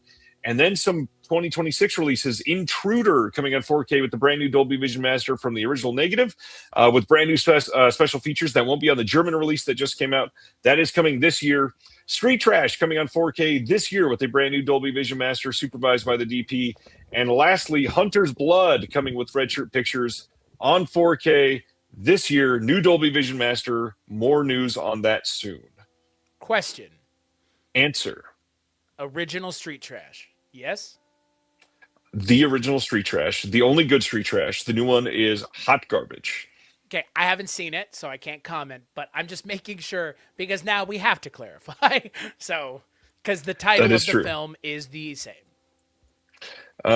Yes, and I hate that pattern that we find ourselves in. Me too. Yeah, I was going to say you beat me to the punch on that one. Any thoughts on any of the other films? Frankenhooker, Prom Night, Dead Heat, Hearts of Darkness, Intruder? Hearts of Darkness definitely sounds like something I'd be interested to watch in terms of it being a film documentary. Frankenhooker is Frank Henenlotter. Never seen Frankenhooker, but I have some very close friends that love that movie and own the last release of it. I own multiple releases of Frankenhooker. Well, it's so good. Never seen it. Have never seen. But same with the second, third, fourth Fright Night movies. Like the original a fair amount. Didn't see the original until after I saw the remake, which I think you're going to agree with this. The remake of Fright Night's pretty good. It is very good, actually. It is quite good. I think it's one of those underrated. few remakes that like actually exceeds what the original was doing in some capacities. Yes, although I still prefer the original, but I get that, but I mean, like, I think the remake did some things better than the original did in terms of being scary and actually like leaning into the vampire, where a vampire can be that it'll make sense and be like logical. Yeah. Like the Las Vegas of it all was like so smart. Like that was such a fun, smart thing. And Colin Farrell as a proper right nasty vampire is great. And yeah, the David Tennant character, I think for me was my exposure to David Tennant before I saw Doctor Who even. So yeah, I love that Fright Night remake. And Anton Yelchin, I know you and I are, big fans of Anton Yelchin, obviously. Rest in peace. So I also got to say, David Tennant made a lot of really great choices. I've liked him in so many things. Yeah. I mean, maybe not flicking his tongue all those times in Harry Potter, but I mean, yeah. Maybe we don't for look some at people. We don't look at much about Harry Potter without a little bit of cringe nowadays. So, well, you know what they say, we'll be able to watch more Harry Potter stuff and it not be as problematic, right? Just kidding. Moving on. Anyways, next up, April 21st, we are getting a 4K release from Cult Epics of Girls, a film by Just Jakin. This is from 1980, and you can choose from a pink slipcover or a blue slipcover. And this is going to have a 4K transfer from the original negative. HDR is included on this. We got an audio commentary by Jeremy Ritchie. There's an audio commentary on the Blu-ray as well. We've got an essay called "Who Is Just Jakin" by Jeremy Ritchie. The last known interview with the director is on here. We got a new interview with one of the actresses, Isabel Mejias. Some archival extras. Yeah, know anything about this one? Are you a Just Jakin person? I've never even heard of him before. That's what I planned for. Check it out. I like a lot of stuff that Cold Epics does. This is one release that I'm excited to get, that's for sure. Next up, we've got from Cartoon Logic, which is going to be a line from Classic Flicks. They're putting out the Famous Studios Champion Collection. This covers from 1943 to 1950 and has a bunch of original release animation on here. We've got No Mutton for Nuttin', The Henpecked Rooster, Suddenly It's Spring, A Lamb and a Jam, and a whole bunch of others. There's some optional commentary by the Famous Studios experts Jerry Beck, Will Friedwald, Bob Jock, Mike Cazalet, Thad Komorowski, and Rob Waldman. 2 mostly lost Cinecolor novel tunes from 1946 and 1948, and then some production artwork galleries. I adore classic cinema, so I will, or not classic cinema, classic animation. So I will absolutely be owning this. Yeah, no, I was gonna say just the cover alone is enticing. I'm a huge fan of classic animation as well. Lots of fan of Tex Avery, Ruben Fleischer type stuff. Yeah, I'm right there with you. Next up. Oh my God, man, talk about a transition. We You should are listen to getting your friend Billy Zane. He's a cool guy. We are getting a 4K and Blu-ray release of from Kino Lorber of The Phantom from 1996. We got a brand new HDR Dolby Vision Master from a 4K scan of the original negative approved by the director. New audio commentary by the director, moderated by Douglas Hogsdale. On the Blu-ray, we've also got all those same extras, plus a new interview with Billy Zane. That's Hell almost yeah. half an hour long. New interview with the composer, David Newman, and a trailer. How do you feel about The Phantom? The Phantom, The Shadow, The Rocketeer are all movies I adore because I feel like that's a good triple feature because they're all weird 90s anachronistic superheroes that are from a, time gone past, that are these, pulp comics that in the 90s, the people that were watching them had been exposed to them as kids, but it's like, it's such a strange thing to me that this movie exists. Same like The Shadow, same like, The Rocketeer similarly. I'm a huge fan of The Rocketeer, but I'm also a huge fan of The Phantom and The Shadow. I think, didn't Billy Zane do some additional special feature stuff on that Demon Knight release that came out a couple years ago? Seems like Billy Zane is like I think he did. I think Billy Zane seems like he's a good arbiter of things, thankfully. Well, he is. He still does a ton of cons, too. He's pretty much everywhere. He does, and he was the absolute funniest part of that Sherlock and Watson movie that came out a couple years ago. I never saw it, but that doesn't surprise me. No, I like Billy Zane in The Phantom. He's really good in it, and so is Treat Williams. Rest in peace. Yeah. We get a comment saying, I sadly missed the recent screening of The Phantom with Billy Zane in person that happened last year. I'd go watch The Phantom with Billy Zane and see a Q&A. Hell yeah. That was like his moment to shine, the Phantom, and I'm always kind of bummed that we don't live in a universe where The Phantom was a bigger deal. Like, and Billy Zane went on to full franchise. Yeah, well, I don't think it was that far away. The Rocketeer had things made afterwards, sort of. The Shadow never did. Shadow has one of the best pinball machines ever made associated with it. You see this? My friend Stan was on the set of The Rocketeer. I'm jealous. I only ever got to, one of my bucket list things I did for the Kulturecast was getting to interview Billy Campbell, the guy who played the Rocketeer. I got to interview him, and he had his bouncing baby boy on his lap because it was like 12 in the morning in Iceland or wherever the hell he lives now. And it was one of those pinch me moments, because he was a super cool guy, super nice, great sport about things. I don't know, like it was one of those moments where I was like, I wish everybody I interviewed was like this. So I have a lot of nice things to say about the Rocketeer, and from the sounds of it, Billy Zane's a good dude. Zoolander had it right. I would agree, yeah. Next up, just an overall reminder that this weekend is the end of voting for the Shelf Shock Rewind Awards. The 31st is your last time to get your votes in. The link to vote is just now put in the chat. Make sure if you click that, you pull it up on another screen, and you can vote for the best physical media releases of 2025. Our live show is going to be on February 15th on Sunday night to go over all of the winners of the Shell Shock Rewind Awards. And a little reminder, this is my last time hosting since before the end of the year, I will be releasing discs myself, hopefully. And that means I don't want to be able to have a conflict of interest. So check it out. Shelf Shock Rewind coming to you in just a few weeks now. As if this man isn't busy enough. More releases out of Australia. The Exorcism of Emily Rose getting a Blu-ray release on March 25th from Via Vision. This has all of the same extras that have been on the previous releases of this film. It's just coming out of Australia. It's going to have a 3D lenticular hard case and some art cards with it. How did you feel about The Exorcism of Emily Rose? I feel like this is a movie you definitely saw early on. I was gonna say, let's just. I'd like to address the fact the term lenticular does not get used enough anymore.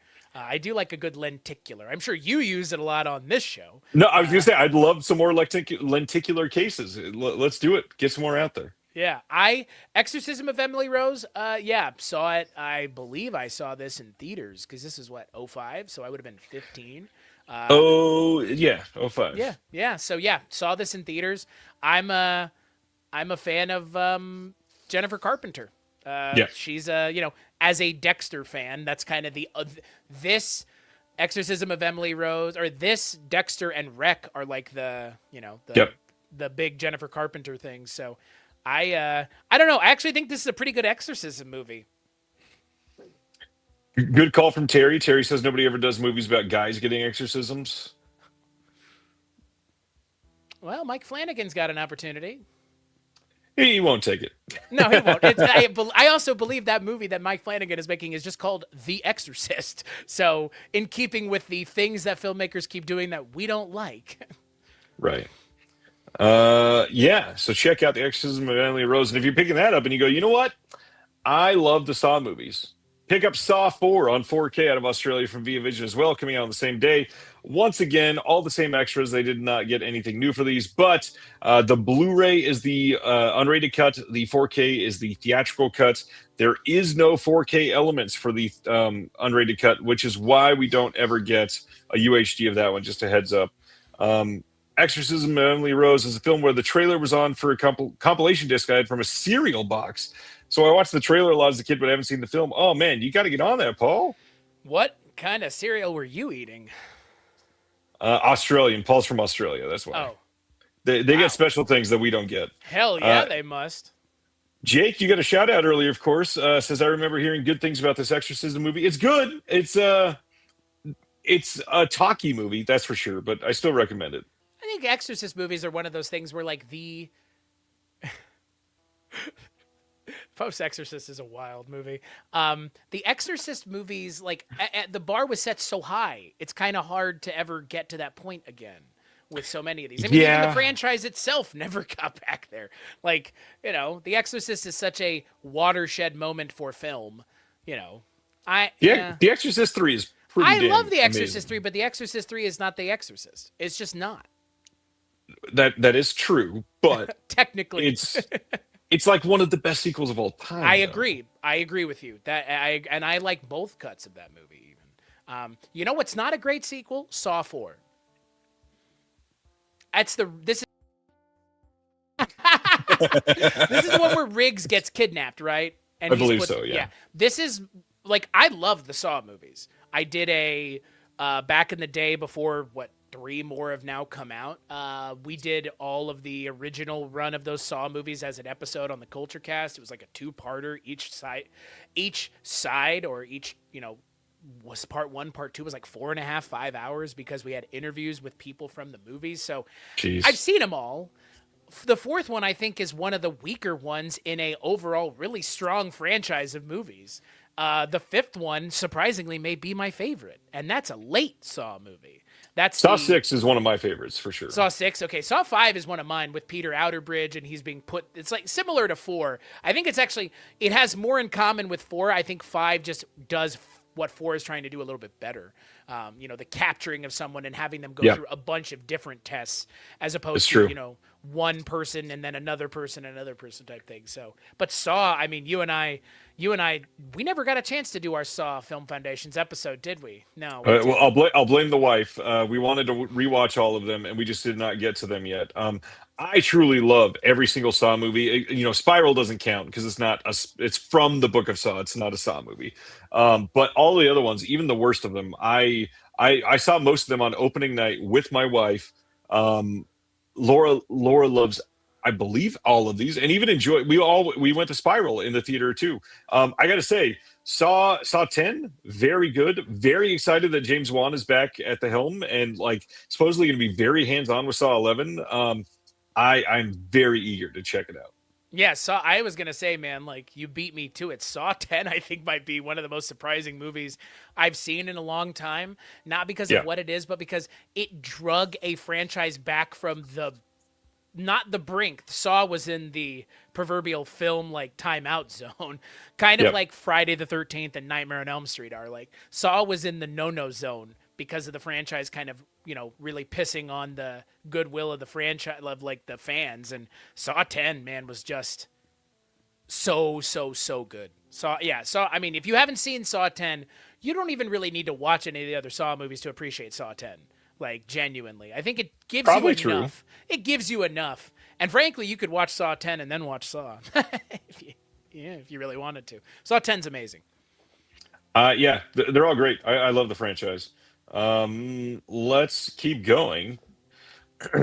Anaconda. We talked about this earlier. Coming on March 17th in this 4K Steelbook, a standard Blu-ray and a DVD from Sony. This is going to have Dolby Vision, HDR, and Dolby Atmos. It will have some outtakes and bloopers, deleted extended scenes, a ride into chaos with Jack and Paul, the cast featurette, a piece on the snake charmer, Tom Gormican, reinventing the legend of Anaconda. And I got to be honest, I've heard decent things. I want to see it. I'd check it out. Can I ask why they made Jack Black look like this on the cover? Which part? They just make him look huge. That's true. It's odd. And Jack Black is not that big anymore. No, he's not. He wasn't that big in the movie. All right. If I'm not allowed to like Godzilla 1999, you're not allowed to like Anaconda, bud. So that's the line that's been drawn here in the sand. Also in all caps. I mean, it was fine. It's an impassioned plea. I guess, yeah, Jesus Christ. It's talking about another movie whose title has to be clarified once again, because now this is just called Anaconda, just like the original's called Anaconda. So now it's Anaconda 25. Yeah, and to be fair, this cover art is not great. Just overall. What exactly do you mean? Scroll up to the snake is what I'm getting at. Well, that too, but great. It's an Anaconda movie, and you have 1/16 of the poster is the Anaconda. Really? Well, not only that, you have a little bit, 8% is a boar. The pig is bigger than the Anaconda is. But I mean, look at the pig. The pig is in. I would say the pig is in the fun. The pig is in the funniest scene in the movie. If the movie had sustained that scene's comedy, both physical comedy and dialogue-based comedy, that the movie would be like Minecraft and Jumanji. And I think maybe it didn't hit with me the way it should have hit with other people. And clearly, friend of my show, friend of your show, Josh Hurtado, big fan of it, so I can see why. Like I said, it just didn't land with me the way I think it did. I think this movie will be in the long term kind of reappraised as something that people just didn't get or didn't.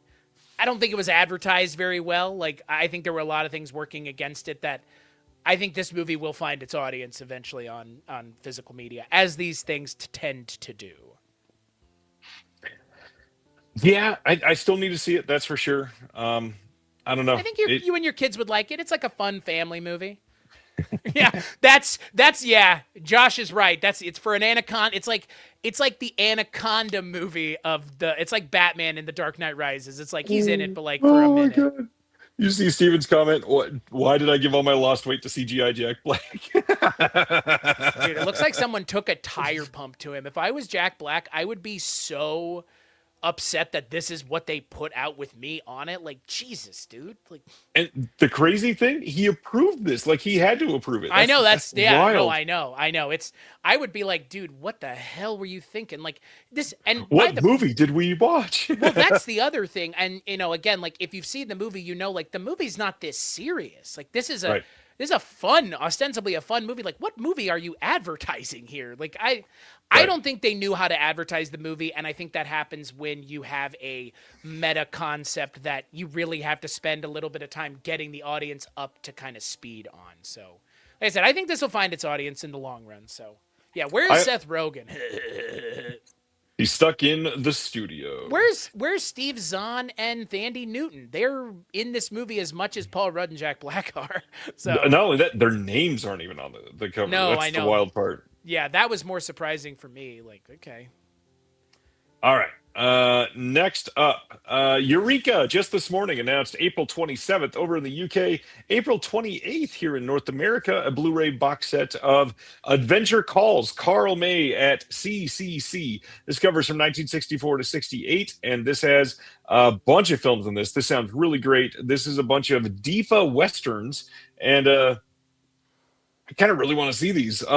Limited edition to 2000. We've got a 60-page collector's book featuring new writing on this. There's going to be a bunch of like introductions. There's going to be new audio commentaries, new interviews, some archival extras. I don't know that you and I have ever talked about Westerns. How do you feel about something like this?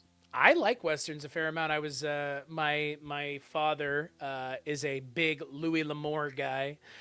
So I grew up around those. I never really read them, but he was always kind of pushing me to read them. And I know he's a huge Western guy. So I watched a lot of Western cinema growing up.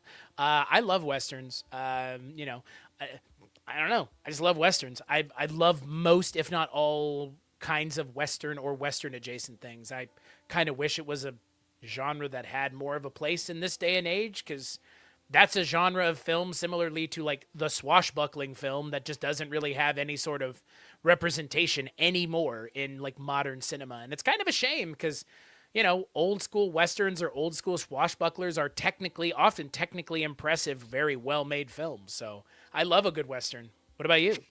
It depends on when and where they're from. The big thing for me is they definitely get samey over time. So I certainly have to break them apart. Like a box set like this would be tough for me to like binge through. But them being from Germany for the most part, and from the DIFA production studio, I'm very curious in seeing these. I've been checking out more DIFA films lately, so it's exciting. I'm glad these are all coming out. Looks nice. But the big thing for me is April 20th, they're releasing a 4K over in the UK of Danger Diabolic, the Mario Bava film. Now, listen, I've already got the Kino Lorber 4K release, and I got to be honest, this is one of those films that I've now bought in my life 5 or 6 times. I feel genuinely compelled to upgrade this. Now, it's going to be probably the exact same presentation as the Kino, but my goodness, does the entire package and the extras look great on this. And I will say, the Kino Lorber 4K of this movie looks absolutely dynamite. Generally, I'm not very happy with the Kino Lorber 4K discs. This looks just beyond stupendous. If you've ever been interested in this movie, like Mario Bava, like these types of films, like these serials, the very comic book inspired movies, Danger Diabolic is a masterpiece, probably the best of them, and it looks truly stunning on 4K. This is going to have a limited edition hard case with a 60-page book with new essays on the film. We've got alternative English audio track recorded in tandem with the original Italian in 1968, available on home video for the first time since its Laserdisc release.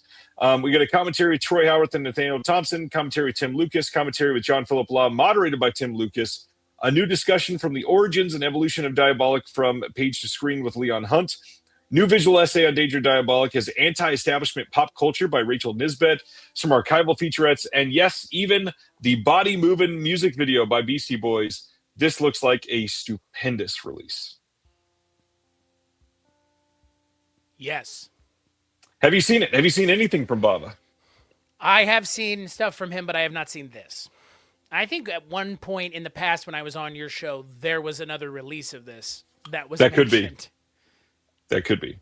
And I agree, Jim. Yeah, I'm gonna have to get this at some point. It looks just wonderful, and that art looks really great too. I was about to say the art is enticing in and of itself. Like, Would you say it's reaching for you? yeah, it is. All right. Next up, another UK only release. Curzon putting out on March 16th a 4K Blu-ray and even a DVD release of Alpha from last year. This is the Julia Ducournau film from the director of Ra and Titan. This is going to be a 2-disc 4K and Blu-ray release if you buy the 4K one. We've got HDR10 on the disc. We've got interviews with Julia, a couple of the actors, a short film from Julia from 2011, a visual essay by Will Webb, and a theatrical trailer on it. Ra and Titan, have you seen those? I have not. Raw is the Raw is the cannibal one, yeah? Cannibalism at a veterinary school, yes. That's right. I heard about it. It's on the list, but I have not. I think you should. I think you'd really like Raw, Yeah, actually. that's kind of why it was on my list. I'm a cannibalism guy, so Have you heard what Titan is? Because you might be a Titan guy after this. I have not, but I wait for you to tell me. So in Titan, our main character is in a car accident very early in the film and is traumatized by it. And about 15 minutes into the film, she suddenly fucks a car and later in the movie gives birth to a baby that is part metal. Yep. You were right. You could have left even less out of that and just said she fucks a car and I would have been there. Yep. You should check it out. It's very good. Raucous soundtrack on that one too. You'd like it. Next up, Filmmasters has put out some information that we're going to cover over the next couple titles. Now available. This is something that just flew past me. They've got a Blu-ray DVD out of The Sin of Nora Moran from 1933. This is going to have a stunning HD restoration from a 4K scan of the 35 millimeter camera negative. It will not have any special features on the disc, but it will have subtitles. And this is a BDR, just so you are aware. Terry, Terry says I've fucked a couple cars myself, just not in the same way. Well, depending on your definition of fucked, it might be the same way. Touche. Next up from them, this one's also available now. Hercules and the Captive Women from 1961. This is available now. No extras. This is a BDR as well. I know that some people will be turned off by that, but there's no real reason anymore. BDRs are very high quality in 2026. You'll be fine. Yeah, looks like a fun release. I've not heard of this one. Is it a sexy movie? Must be. I don't think so. It says originally released in 1961 in Italy. It is the updated U.S. version released for audiences in 63 here. Follow the chronicles of Hercules with Reg Park and his Hercules film debut. Action-packed from the start, Hercules encounters Ishmen when he must save her from a shape-shifting creature, and that's just the beginning. Ishmen then brings Hercules to Atlantis, where they come face-to-face with the evil queen Antone, Ishmen's mother, and try to prevent her dreams of world conquest. Will Hercules prevail? Oh, just looked like it, I guess. They're just trying to give you an enticing poster to get in the seat, I'm sure. Guess so, yeah. All right. Next up, Filmmasters have revealed some dates of some upcoming releases. The Black Raven, February.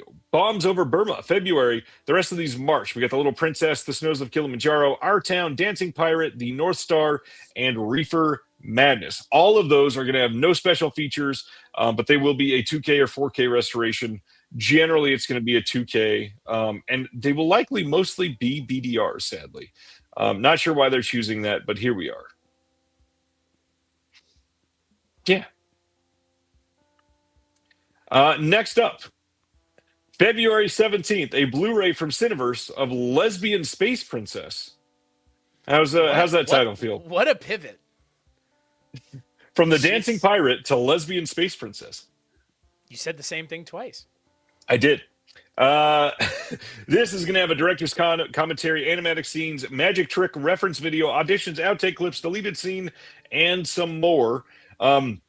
This did get an Australian Blu-ray release, and so this will be a cheaper way to check out this film if you're into it. I've heard nothing but pretty great things about this. I am curious to check it out, especially because there is something in this movie called Dickzilla.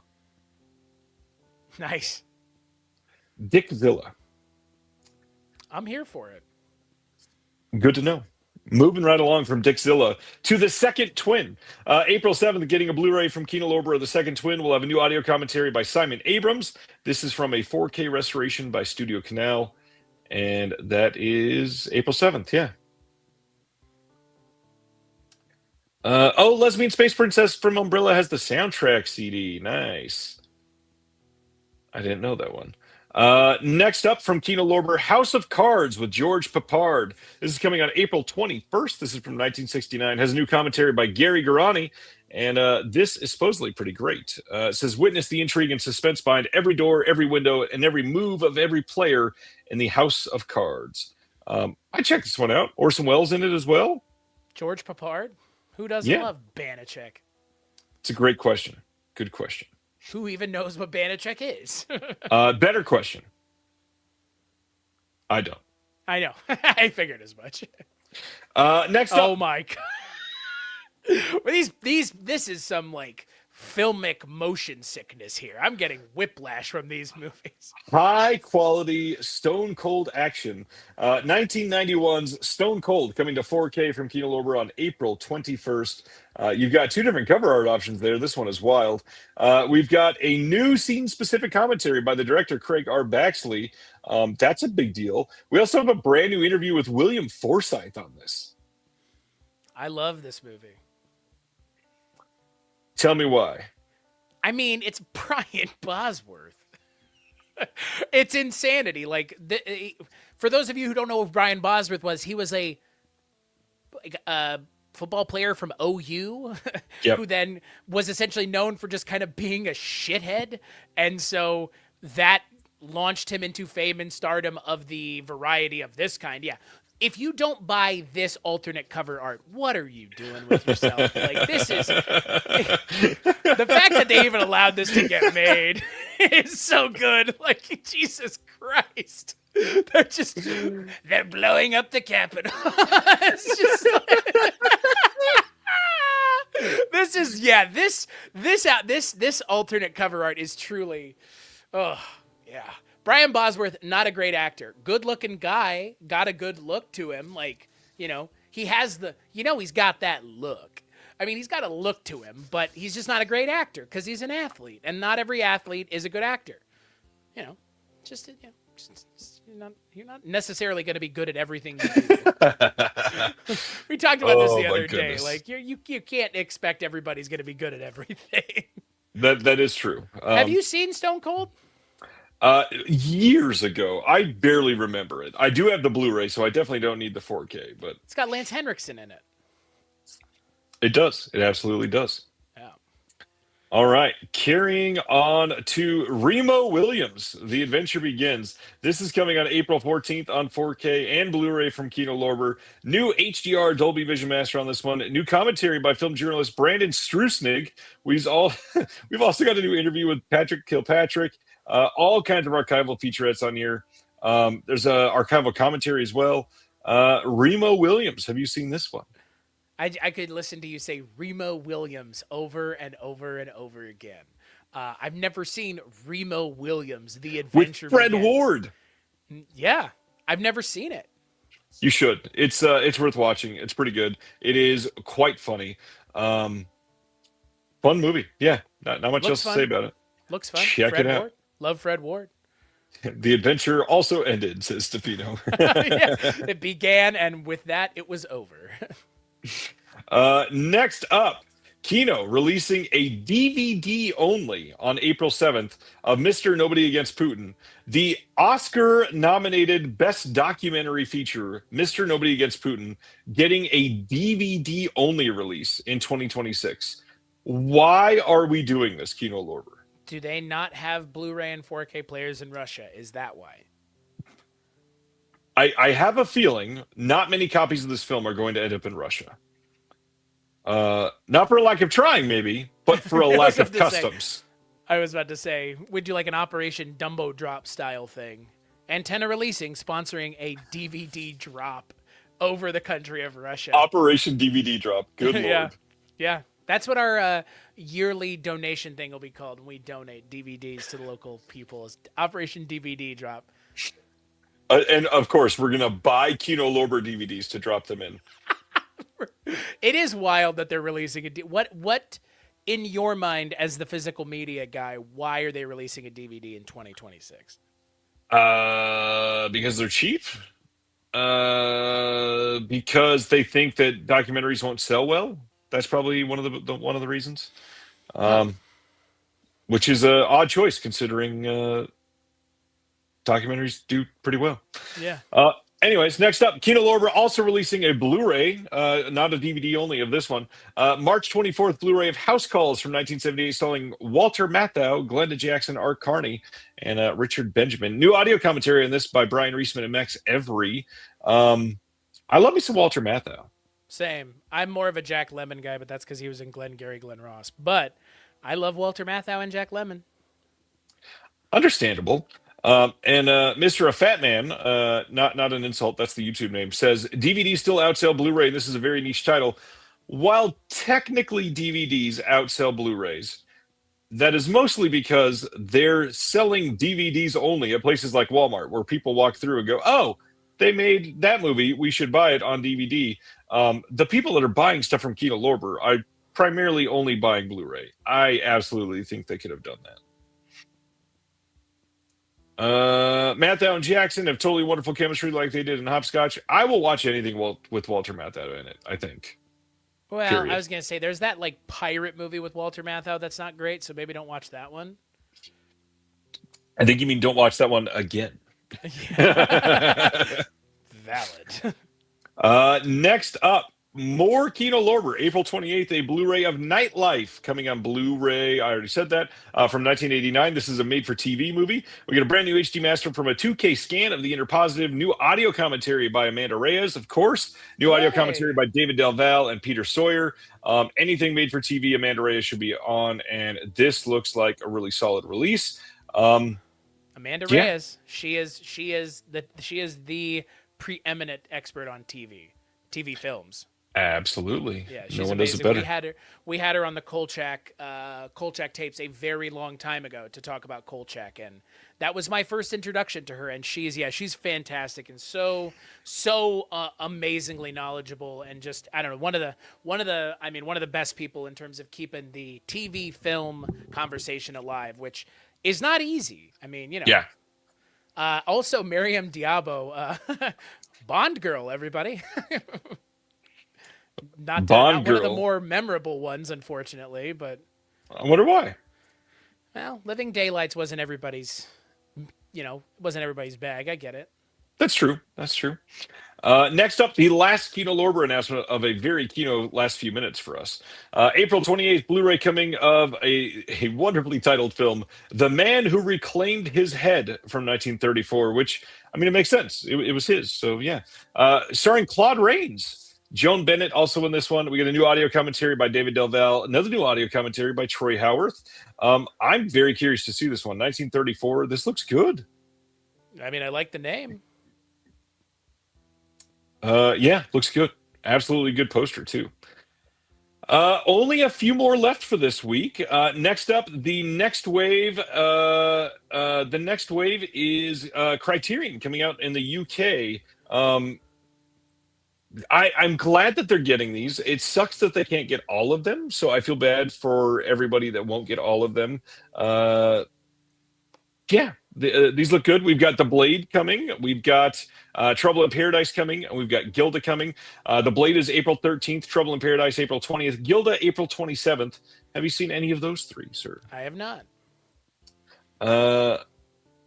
I am needing to pick up all three of these. Very, very curious to check those out when they get the US release first before they go to the UK. But yeah, looks good. Next up, Deathstalker is coming to Blu-ray on February 17th from Raven Banner in Canada. This is the brand new 2025 Deathstalker. Have we talked about Steven Kostanski before? I feel like we have. Psycho Gorman. Right. Psycho Gorman and the Void. Yeah, love Psycho Gorman, love the Void. Want to say I did an episode on the Void on the Kulturecast a couple years ago and got to talk to at least one of the actors that was in it. So Do you still have a contact for that person? I might. We might need to talk about that because The Void does not have an active Blu-ray release at the moment, and Wow, I need to that's get in surprising. contact with them. I love the Void. That movie is so I do much too. fun. Psycho Gorman, I mean, Psycho Gorman is also a lot of fun. They're just two very different kinds of fun, I would say. Yes, yes. Not only two different kinds of fun, but two. I don't know. It's kind of wild that they came from the same group. Absolutely love both movies. Psycho Gorman is a blast, but The Void. I don't know. For what it was, it is special that they were able to make it, especially being a crowdfund movie. It's incredible. Yeah, I actually interviewed Aaron Pooley from The Void. Nice. The main actor. Yeah, The Void is amazing, and it is wild to me that The Void and Psycho Gorman are the same people because, yeah, the tones of those movies are so discordant with one another. So I have not seen this movie though. This movie looks more Psycho Gorman than anything else, maybe. It does. I've been dying to see this. I know Josh Hurtado is a big defender of this one. I had wanted to see this. However, I don't think played in theaters near here last year, which made me very sad because this was playing when I was going to theaters, and so the fact that I don't think they played AMC's was the big thing. I am very, very curious to see what the future of this film is for other people, but I need to see it. I like the original Deathstalker. I think it's a fun movie, and this is supposedly pretty great. All the extras on here look really good. We get a slipcover, we get a Blu-ray CD combo pack, 20-page behind-the-scenes photo booklet. I think all of the extras on here are from the other releases of the film that have been announced previously. But if you're in Canada, this seems to be a good option. Glad they're doing this. Good movie. Check it out. Yeah, if you have not seen enough of Astron 6's stuff, Manborg is also... I mean, Manborg is completely out of its mind. But I will mention, I think for me, the Astron 6 thing that I really like is the editor. Good stuff. The editor is out of control. I mean, all of Astron 6's stuff is very interesting and different and fun, and I would check out, if you're a fan of any of these movies, go check out all of their movies because they all have something worth checking out. I would say even go as far as the Leprechaun Returns movie is not nearly as much of a kind of disaster as the Leprechaun movie that came before it, the one that had Hornswoggle from the WWE in it. So, do I think this will get a 4K? Asked Scott. No, absolutely not. I think if it was going to get one, it already would have got one a long time ago. The reality is it probably will not sell very well, and that's one of the main reasons why they're not choosing to put it on 4K. 4K is so expensive. It's just not worth it if you're not going to sell thousands and thousands and thousands of copies generally. That's the hard part. well, you know what? Maybe the next Kumite will sell well because, Possibly. Isn't that Daniel Bernhardt? That's the lead in this movie, right? The next It Kumite? is, yeah. Yep. All right, two more from Raven Banner in Canada. One is The Autopsy of Jane Doe. This is now available with this brand new limited edition slipcover from Raven Banner. All the extras are the same as their previous release. The only thing that's different is this new fancy artwork. Limited to 500, I think, on the slipcover. Maybe that's just the next one. I'm not sure. But the next one definitely is limited. I like the art on this one. The art on the previous release of this film was very not safe for work. And it was good, but this art is good and my kids could see it. So, yeah. Yeah, that's true. And then the last one. Oh, I was go going to ahead. say, by the way, this movie's amazing. Yeah, this Andre movie's Orvidal fantastic. is an amazing director. The Last Voyage of the Demeter, a pretty fun movie. I don't know if you saw it, but I actually enjoyed it a fair I'm amount. not. It's essentially Alien on a boat, but okay, nothing wrong with that. It wears its, Yeah. it's kind of wears its influences on its sleeve. As someone who's a gamer in a lot of ways, Bendy and the Ink Machine is a film that he is in charge of.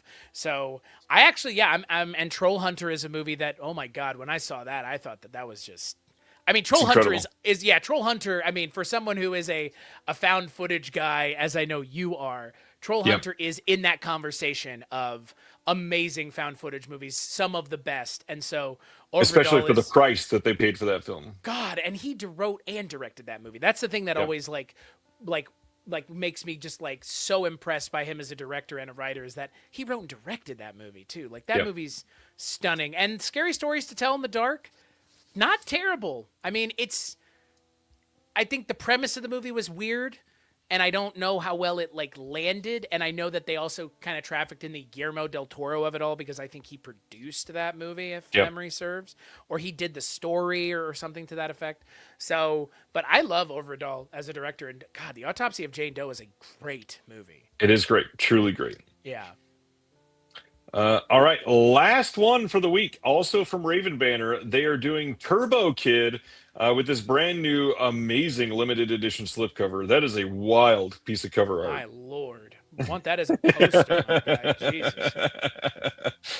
This one limited to only 500. And this one's kind of interesting because, yes, we've had many releases of this film, but I believe the Blu-ray is getting kind of hard to find, if I remember right. So this might be the cheapest way to pick up this movie right now. Everybody should own Turbo Kid. Have you seen Turbo Kid? I have not. Dude, this is very much a Chris movie. You would like this. Yeah. I think it's been on my Plex server forever now. Like, Yeah. Literally, I have scrolled past it plenty of times, so I know that it's definitely, it looks like my kind of thing. I mean, just like Astron 6 and stuff. Like sometimes I can just look at something and go, "This is gonna be my kind of thing." So. Yep. I think you would love it. Good movie. Check it out if you are into it. But since that was the last announcement, let's talk about what's coming out next week on Tuesday, in case you forgot. We've got Friday the 13th, Part 2, 4K, 310 to Yuma 4K. That's the original coming from Criterion. Osgood Perkins Keeper coming on 4K. The wide release of Severin's Exorcismo box set that was mentioned in the chat earlier is coming next week. Ma and Pa Kettle, the complete comedy collection, is next week. Dude. Yes. I was going to ask if you Ma know and those. Pa Kettle, bro. I don't remember what it was, but as a child, I watched something on VHS that had an advertisement for Ma and Pa Kettle on VHS. And I always wanted to know what in God's name Ma and Pa Kettle was. And I never took it upon myself as an adult to look it up. But Ma and Pa Kettle, folks, if you're a fan, it's coming your way. 10 years of Ma and Pa Kettle. Yeah, Friday the 13th, Part 2 looks incredible on 4K, says Josh. I agree. Terry's asking, is Melania getting a 4K release? Probably not. I will say, did you and I talk about the Letterboxd shenanigans this week? Me? Yeah. No. So, you know about this Melania documentary that Amazon made, right? It's going to theaters right now. My wife, she's a great woman. Yes, I know all about Donald Trump's wife's documentary, unfortunately. So somebody yesterday went into TMDB, which is where Letterboxd gets all of their information for films from, and changed out the poster to a graffitied poster. And so for a good few hours last night, the Letterboxd viewing of Melania had a picture that said Donald Trump fucks kids on it. Wow. Well, first off, yes. And secondly, that's funny. So, wow. I mean, you know what? Kudos to someone for doing social activism for even a couple hours on a website so many of us use all the time. It wasn't one of us, though. No, it was not. Wild that it happened, and it was wild. All right, carrying on with what's coming out next week, we've got The High-Low Country from Kino Lorber, Last Foxtrot in Burbank coming from Full Moon.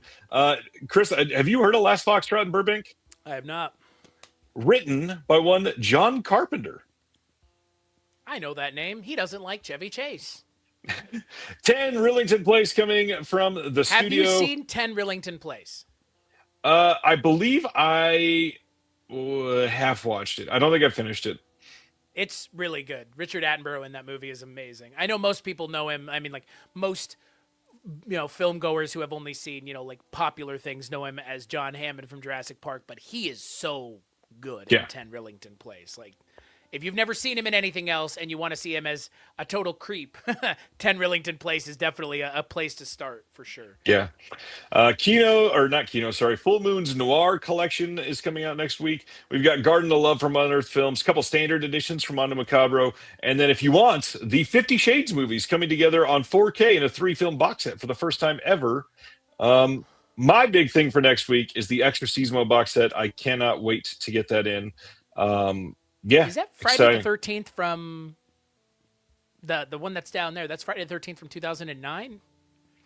Yes, it is the standard edition coming from Arrow Video. They Okay. had released that previously on 4K. Now it's just the standard coming. So that's the remake? It is the remake with the Jason that runs. Yes, Interesting. How do you feel? We've never talked about that movie. How do you feel about that movie? I really like the remake of Friday the 13th. I think it is a very well made remake. I agree. It does a better job of being a remake than that Nightmare on Elm Street movie does, which came out what, like a year earlier, Year after. year later, Yeah. yeah. Which is sad the because that Nightmare movie had so many good actors in it too, just like the Friday one did. Well, and I don't think Jackie Earl Haley was bad in the remake. No. The writing though was atrocious. Well, I go back to the one thing in that remake they should have done, which is there's that moment where they're at the school and it's like, and behind this is where he would take us. And it's Right. like, that moment should have been reveal, there's nothing there, they killed an innocent man, and that makes this so much more interesting as a story. Instead, it was like, and there is the sexual assault cave where he was doing all that, and it's just like the original, except they Yeah. actually lean into the reality of it as opposed to avoiding it due to the things at the time. Like, they had an opportunity to do something different. The thing that I like about that Friday the 13th movie is it is a different kind of Friday the 13th movie, just like all across the board. It's such a strange Friday the 13th movie instead of just being a direct reboot of the franchise. So It's true. Yeah, I really like that. I really wanted them to have more in that universe. I would have loved to have them continue with it. I mean, they ended the damn movie on a cliffhanger. So Right. yeah, and yeah, I would agree with Jim. Like the remake is better than a lot of those like sequels. You know, some of those Yeah. Friday sequels are not great. Yeah, I don't know. I've not taken the time to like properly rank the big of the like the slasher franchises anytime recently because my thoughts on those change a lot. But I don't think Friday the 13th has ever even been like top one or two for me ever. No, same. I think for me, it's still probably Nightmare and probably Nightmare and Scream, like 1 and 2, really. Like if you even want to put those in the ability to rank them in the same thing, because I'm not sure they are. Like Yeah, every time I watch Scream, I just think, oh, this is just like a murder mystery. Every Yeah. time I watch it now, I'm like, this isn't even a horror movie anymore. Like it's, which is fine, but like the things you're talking about, yeah, Friday is nowhere near the top for me. Yeah, I was thinking more of like the classic 80s and 70s and 80s I ones. was Halloween. like, careful, don't say 90s. No, well, I was. You got to say 70s and 80s because Halloween started in the 70s. So that's Yeah. the big thing is Halloween. It's probably Halloween, Nightmare on Elm Street, Friday the 13th, and then maybe Texas Chainsaw Massacre or Hellraiser. One of those two. Although Hellraiser isn't really a slasher. I mean, I think Hellraiser's in there. I think for me it would be Nightmare, Hellraiser, Texas Chainsaw, Halloween, Friday the 13th. I don't think Hellraiser could be in my top three because of how bad those movies get. Yeah, but the first two, the first- first one is amazing. That's the Yeah. the first one is so good. I understand that there's all those other subsequent sequels that stink, but that first movie is just a banger of a movie. And especially I love the first three. yeah, oh no, I'm with you. Like, but I mean, I'm willing to say the first three, just like you are. But I know a lot of people have a lot of problems with the second one, and the third one is where a lot of people check out. I love how wild the third one is, and any film that allows you to have a Motorhead song called Hellraiser in it is just going to be perfect for me. So yeah, I'm with you. Friday the 13th is not a franchise that I gravitate towards as a horror fan. So that might be sacrilege, but someone else is going to put Halloween lower or Nightmare lower, and I might have similar feelings about that, so I get it.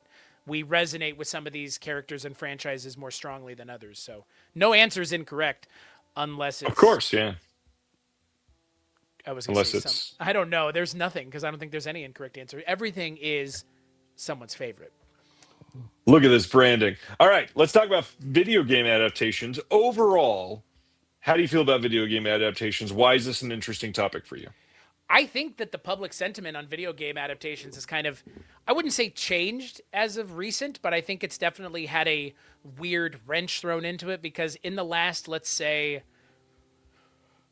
5 years, let's call it, since Detective Pikachu or, depending on your frame of reference, Sonic the Hedgehog, video game movies have had a weird resurgence and Yes. a weird kind of reappraisal. I mean, look, there is a movie that we'll talk about that I think everybody drags, and I don't think is worth dragging anymore, given the other things you could be dragging if you really want to drag uncreative, lazy things. But I think video game movies get a bad rap. I think some of it's well-deserved. That new Silent Hill movie that came out doesn't sound like it's doing any favors to change the narrative of video game adaptations being worthwhile. But there are plenty of movies in the last 5 years that have done that. And I think that there are ones before that as well that you could, and we will talk about as examples of good adaptations before the golden age of video game adaptations is kind of upon us now. And it's really TV where video games are being well adapted. Okay, so the long form formatting of it, I think, is a little bit more beneficial to video games, especially more broad, expansive world building video games like Last of Us. I absolutely was going to mention this because my list was very difficult to even make a favorite five. I came up with four, and I was like, well, I remember liking the first one for the most part. Let's throw that in as number five, I Lord. guess. So I Mortal am Kombat not. is your number 5. Yes, I mean, I'm sorry. No, I mean, No. just the way you said it. I mean, there's like very little other things that could even be in reference to. It's actually not Mortal Kombat. That's the funny part. Wow, shocking. But yeah, TV is where a lot of these are like actually turning in prestige. I hate to use the word content, but like that's where a lot of it is coming in is when you're giving time to something like Fallout and you're giving, Pedro Pascal the ability to be something that people fall in love with for 2 seasons so far. It's going to be better than a lot of this stuff. I don't know. I think that it is tough because video games for the most part, it's an art form. It's a deep, long running art form of people that have gone through these these journeys. That's literally the whole point. And so making a movie, it's hard because a 90-hour video game that has all of these ups and downs and characters that you meet along the way, condensing that all into even 2.5 hours, which is a fairly long movie, is not simple to do. Just pure at all. No, and as someone who has played video games mostly his entire life and loves video games. When you and I are done, I'll probably decompress by playing something for an hour. Sometimes that's just the way I am. Like, that's something I need, is that decompression point to do something fun. And that, for me, I like working out a lot. I like being active a lot, but I also like sitting with my friends and gaming because that's a thing that we can still do as a group of friends, even though we're all in disparate parts of the country. So I still game a lot, and I, as someone who games a lot, like want the things that I love to be respected the way film is respected by people that come to film. But to your point, a lot of the video game adaptations have been done in bad faith because they just see them as an opportunity to cash in on an IP. They don't actually care about making something true to the franchise or doing something that the fans will like along with new people. Like, these are not things that they're really going out of their way to do. Resident Evil Raccoon City, yeah, not great. Like, there's a lot of really bad things out there. Zach Krieger is directing a Resident Evil movie. I would not trust anyone other than him at this point to do a movie like that, genuinely. If you love the franchise and you want to do something with it, you're the person for the job, as far as I'm concerned. But I think, to your point, video games are an art form that deserve to be experienced on their own. Like, watching a movie or TV show based on Fallout or Last of Us really robs the medium of its impact, because being able to play as those characters and connect with the characters directly, or be the characters sometimes even, is something that is part of the experience of playing video games, and experiencing it secondhand just does not feel the same, and it never will. Right. So I'm curious if you could see 3 video games turned into movies that you love. What 3 are you wanting greenlit tomorrow? So, I would love to actually see a great Assassin's Creed video game film. Like, and just don't base it on any of the video games. Do your own goddamn thing. Maybe don't even have it be obvious that's an Assassin's Creed thing until towards the end, and then tie it into it. Like, do something that's not what they did already. Here's the crazy part. I actually like that Assassin's Creed movie. It's a wild movie. Like, I don't really know what they were thinking. That's such a weird video game adaptation, and I'm a huge Fassbender guy, so that was an easy layup for me. I think if you were to ask me that question about things that haven't been adapted, because I think for me, like, there are a lot of things where I'm like, I would love to see this person do this a different way, or someone do X, Y, and Z a different way. I think for me, the things that I would like to see being turned into movies are things that, like, it would be so weird for it to be a movie, but I would want someone to do something really interesting with it. Like, like there's a game that I play called Deep Rock Galactic, and it's a game about dwarves that are mining on, like, other planets, and they're mining resources. It's like, that would be a cool thing. Like, that would be a cool cartoon or an animated movie. Battletoads would be such an awesome, like, cartoon or TV show, and like the video game that came out a couple years ago really leaned into the stylized animation of it all and made it almost like a interactive cartoon.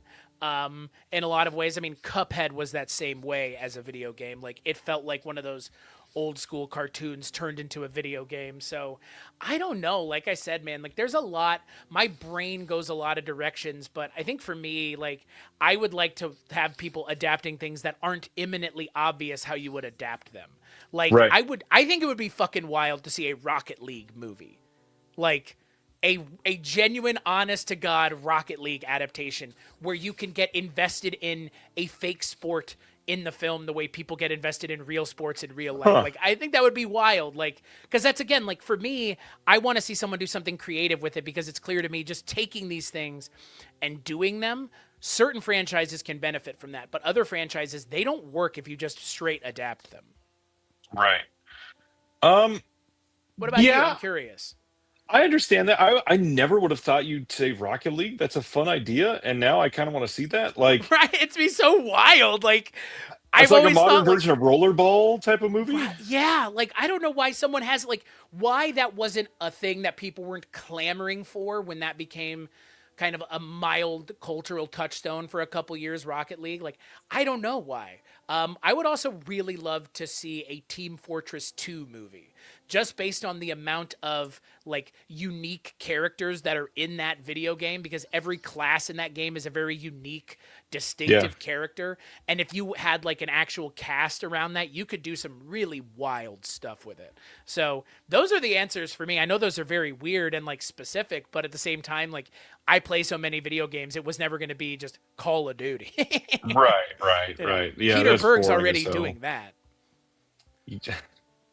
He is. I mean, that's, Yeah. what in God's name is a Call of Duty movie going to look like? Every Yeah. other action movie you've ever seen? Yeah. What about you? What answer would you have, if any, I guess? I mean, it's kind of obvious at this point, but I would love to see a world made in BioShock. I'd love to see what that looks Yeah. like, properly done. I think you could do a lot with that, and the music was great. The visuals obviously would be great, but just the whole steampunk nature of it would serve film very well. Um, it seems like a silly answer, but I think something like Bully.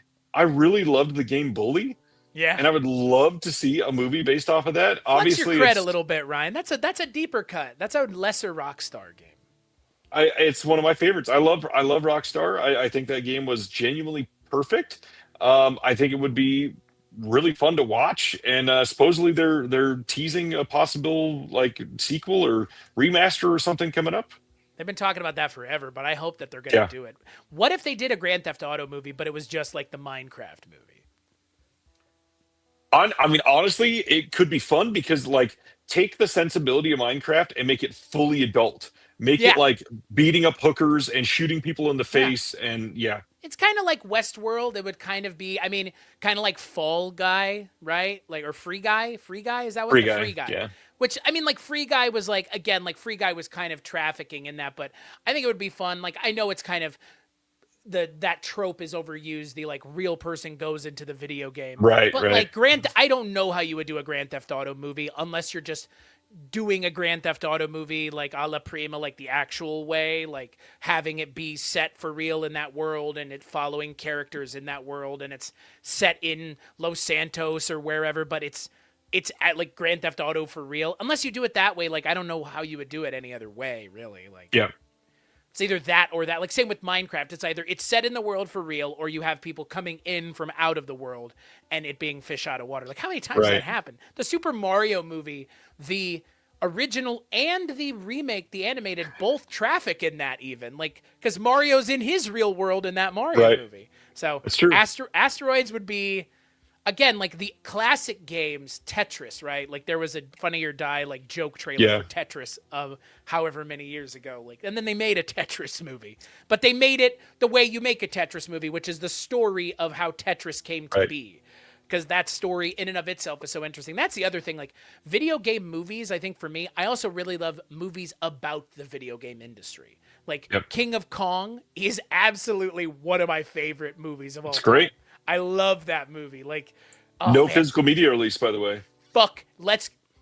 we need to, See, here's the thing. What the world needs, and this is what's fucking crazy. The world needs King of Kong 2.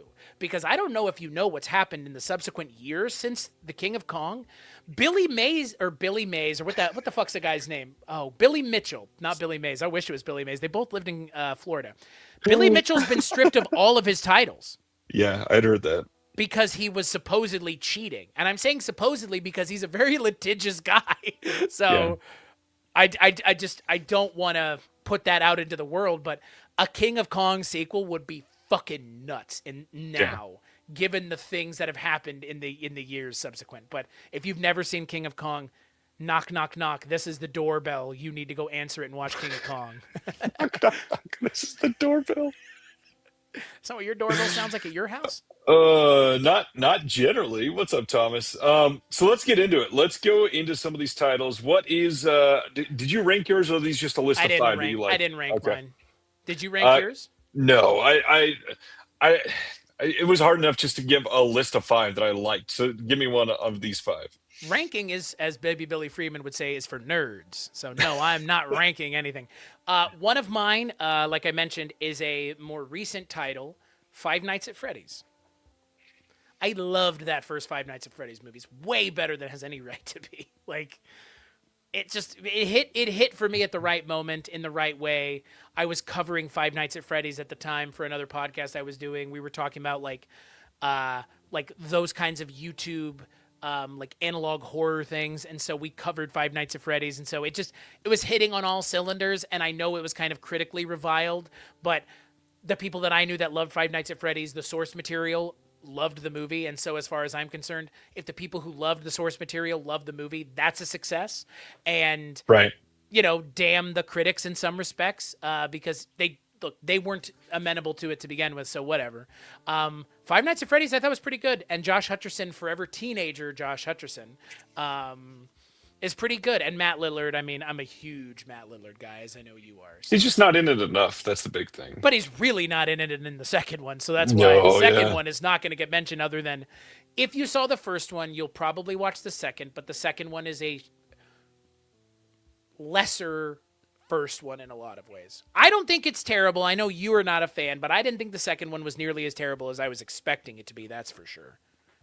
I canceled my plans to see it and went and saw something else instead, initially. I thought the second one should have been able to strive to even be dog shit, and that it was so much worse than that. Wow. You weren't even dog shit, bro. No, I did not like that second movie at all. The first one, it was an enjoyable time. I didn't love it at all, but that's all right. It wasn't made for me. And my kids loved it, and it was made for them. That was what was important. Right, exactly. Like, and I can, and just like you can acknowledge it, we can both acknowledge sometimes things ain't made for us, and that's okay. Like, yeah, exactly. The first one, just to get the mystique out of the air, I was not talking about Mortal Kombat. I just decided to throw up Resident Evil. The first one is a decent time. I don't really enjoy any of the sequels all that much. Even the first one's not great, but I'm glad that it's made, glad that it has a fan base, glad that it has taken off and gave Paul Paul W.S. Anderson, his whole career, basically. Fun movie. Yeah, not much else. So many people have talked about it. There's others that I'll talk about a lot more. Any thoughts on Resident Evil? The original one is a lot of fun. I mean, the Yeah. original one is, I mean, for me, the original one is one of those movies where every time I watch it, I'm like, you know, Paul W.S. Anderson look, he has directed one of my favorite movies that has now been reappraised, Event Horizon. Like, I love Event Horizon. Has been reappraised now. Everybody loves it. Nobody liked it when it came out. Okay, we get it.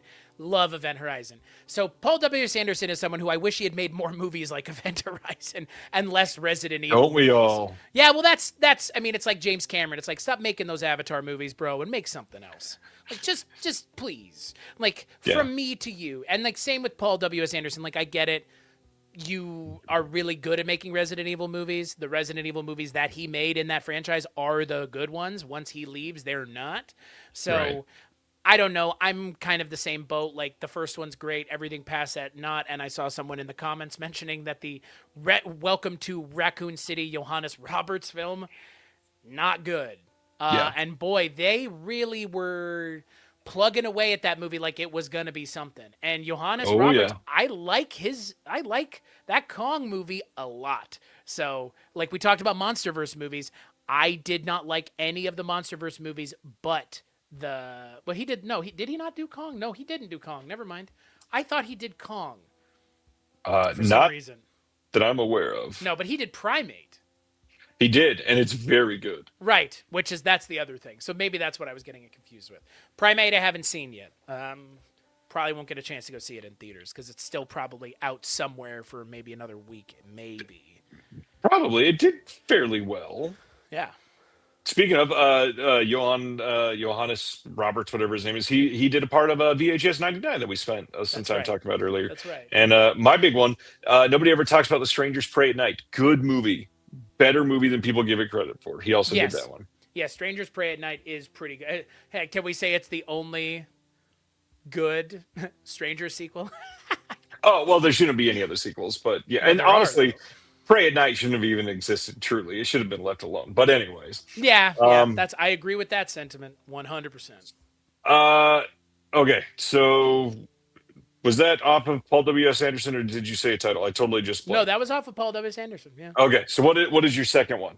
So my second one is the Super Mario Brothers movie from 1993, the original video game. I knew that was going to come up. Yep. Yeah, that movie's amazing. I think if you don't like that movie, it's probably because you've never seen it. Like it is a technically impressive movie. The sets are pretty wild. They made a lot out of a little, even though it was a pretty big budget movie. They actually, like, the sets are wild. The fact that it has Dennis Hopper in it as King Koopa is fucked. It is wild. It's a wild movie. Like, it's one of those things where one of my favorite Disney movies, Meet the Deedles, has Robert Englund in it as a villain. Outside of makeup. No fanfare given to that this man is Freddy Krueger. Same with Dennis Hopper, one of the great actors of all time, playing Bowser. Like, yeah. And the Bob Hoskins, John Leguizamo casting is out of control. Bob Hoskins was drunk and didn't know that Mario was a video game character until his son told him, partially into filming. Like, it's completely batshit. The movie's wild. It is so visually interesting as a film, and the choices that are made are so weird. And Rocky Morton and Annabelle Jankel are just, I don't know, like, I think the movie is unfortunately kind of given short shrift. It is not the film equivalent of the Atari ET game, though I have heard it called that, and I have heard people drag it like that, but it is no failure as a film. It's not the film that came out the next year. It's not Double Dragon, okay? Like, that movie is actually not good. Like, Super Mario Brothers is a movie worth checking out, worth reassessing. If you have never seen it, just go into it knowing very little. It's not Mario. It's not really Mario, but it is. It's Mario of people who don't understand it's Mario through the lens of the people who don't understand the appeal of the character. It's a unique movie. I will say that I don't have the history with this movie that many people have. I enjoy this movie. I definitely don't hate it, which a lot of people do, and I think that's unfair. Honestly, it's still just wild to me that this movie even exists. And it's the OG live action English video game adaptation. Yep, It that's is true. the OG. Like there's before 93 there are no video game adaptations, which is crazy because there are not a lot of genres that started after we were born. Like Yep. that's most genres have a frame of reference pre our birth in the early 90s or the 90s late 80s. Like Mario came out in 93, 3 years after I was born. Like Yeah. that's not a thing. So it's also something that like as a video game and video game enthusiast and gamer, I would consider myself a little bit like protective of the video game adaptation genre as a franchise because it's something that we like. It's in direct response to the things that we love. So, Yeah. kind of feels, when they're not good, it doesn't feel like a personal attack, but it definitely doesn't feel like the right people are doing these things. So, speaking of that, what's your next one? My next one, I'm curious if you've seen this one. I actually wanted to bring up the newer one, not Angelina Jolie, but the new Tomb Raider movie. The Um, Vikander one. the Vikander one. I feel like it is something similar that we both like, which is Indiana Jones in a movie form. Basically, it's the closest thing that we've gotten to that sort of feeling. It is fun, it's adventure, it's exciting, it's well made, and Vikander's actually pretty great in it for a Tomb Raider. I like that movie a fair amount. It's got Big Dog Gogs in it as well. Yep. Yep. It's got For the the dog. multiple times he's come up tonight. Yeah. I Yeah, think yeah. it's an okay adaptation. I mean, the It Tomb doesn't have Raider to be anything games better are than weird. yeah. It's basically just a hot woman moving in a cave, and that's good enough. So, Wow, bro! I played. I actually over the weekend played. I received I buy the Humble Bundle every month, and this month's Humble Bundle games. One of them was the remastered Tomb Raider 4, 5, and 6. Oh boy, ooh, yikes! Not good. No thanks. I'm good. The tank controls were the default. I'm good. Yeah, not a Tomb Raider guy in terms of the games. I like the new games, which are just Uncharted with yeah, a woman sure. instead of Nathan Drake. But Yeah. Tomb Raider with Alicia Vikander, I saw it in theaters. I covered it on my show, the Kulturecast, back when it came out back in the day. I enjoyed it, and what a great director name, Roar Uthog. It sounds like he is a Tomb Raider himself. Yeah, Yes. yeah. I would say it's a shame that movie didn't get a sequel. And the end of that movie with Nick Frost as well set the stage for something that we never got any more of. So, yeah, actually, a good choice. Good pick. I they had talked supposedly about doing a sequel for years. I think they could still go back and do it. I mean, obviously, Alicia Vikander still looks great, but it's not unheard of. I mean, we just talked about Zootopia and Zootopia 2. It's different because it's animated, I guess, and the kids are all about it. But that is a little bit longer than what we got right now. Give us Tomb Raider 2. Well, you know that there is Tomb Raider coming out, right? I did not know. Yeah, there's a Tomb Raider TV show coming out with Sophie Turner, uh, the one of the Jonas wives. Oh, I know who Sophie Turner is. Yeah. One of the Jonas wives. That's a terrible way to refer to her as. It's an awful way to, yeah. But to be fair, I don't want to refer to her as the character from Game of Thrones because the less said about that, the better. So, Yeah. Jean Grey in the X-Men movies. I know her because I watched the brand new movie Trust from this last year that she was the star of, and it was hot garbage. It was so bad, so bad. I are you talking about? Yeah. I don't have a lot of like. I don't know. I don't have a lot of positive things because I haven't seen her in anything other than things where she wasn't great. So she looks the part. If you Yeah. look at pictures of her as Laura Croft, she looks the part. That's for sure. So, but tank controls, by the way, are when you have to stop and move. You can't move. You can't turn while moving. So you have to stop and turn and then move in a straight So line. stupid. Which, by the way, Resident Evil, that was the thing with Resident Evil early on as well, was tank controls. Up until Resident Evil 4, it was tank controls all the way. So yeah, Tomb Raider, I love the late games, and I actually really like that Alicia Vikander movie. So good pick. Nice. What is next for you? So my next one is again, I mentioned, the one came out now and it didn't do a very good job at sparking joy. Silent Hill from 2006. Great movie. Interesting visually, has a great cast. I think for me, Silent Hill is a weird game to adapt because Silent Hill is a very psychological horror game, and that doesn't always translate well to the screen. And I think the visuals are interesting. They break the world that they're existing within in a lot of ways.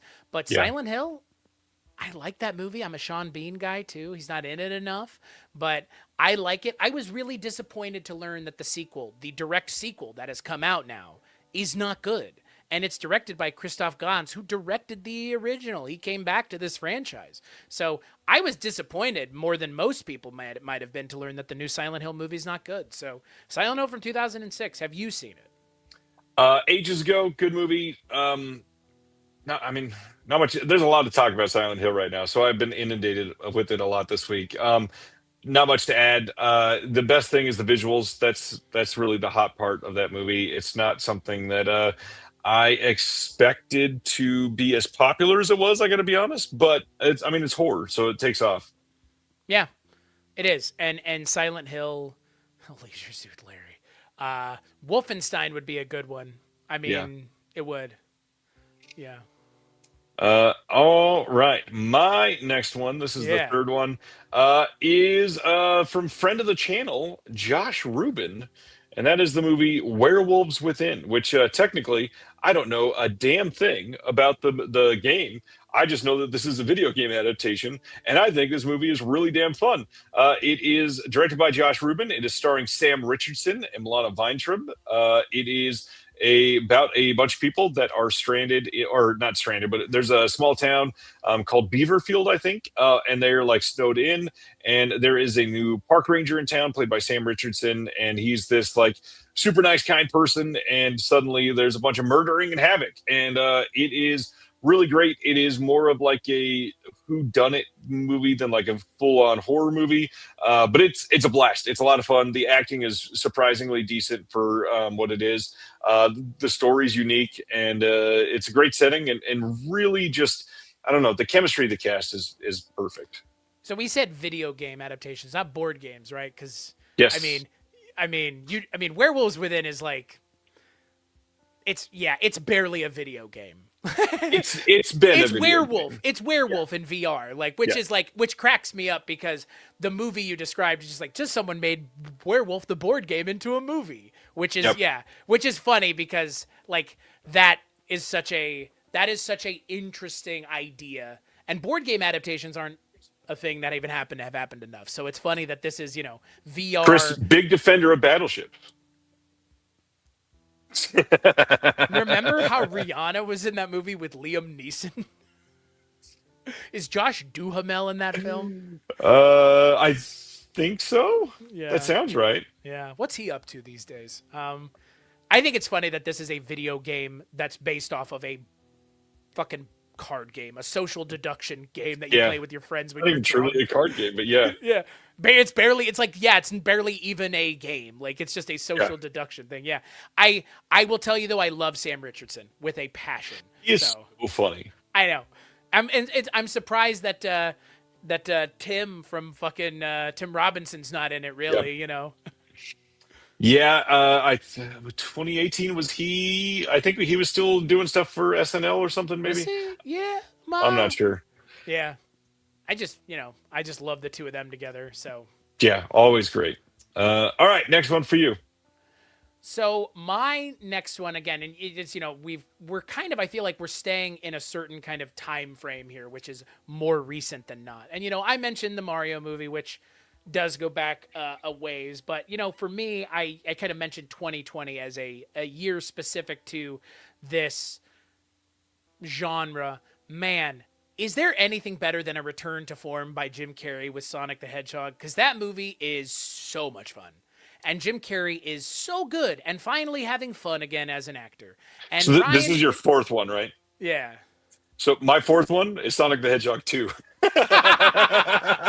Okay. So I'll talk about Sonic, and then you can talk about the sequel. The first one's amazing. I mean, Yep. Jim Carrey is so good. He's having fun again as an actor.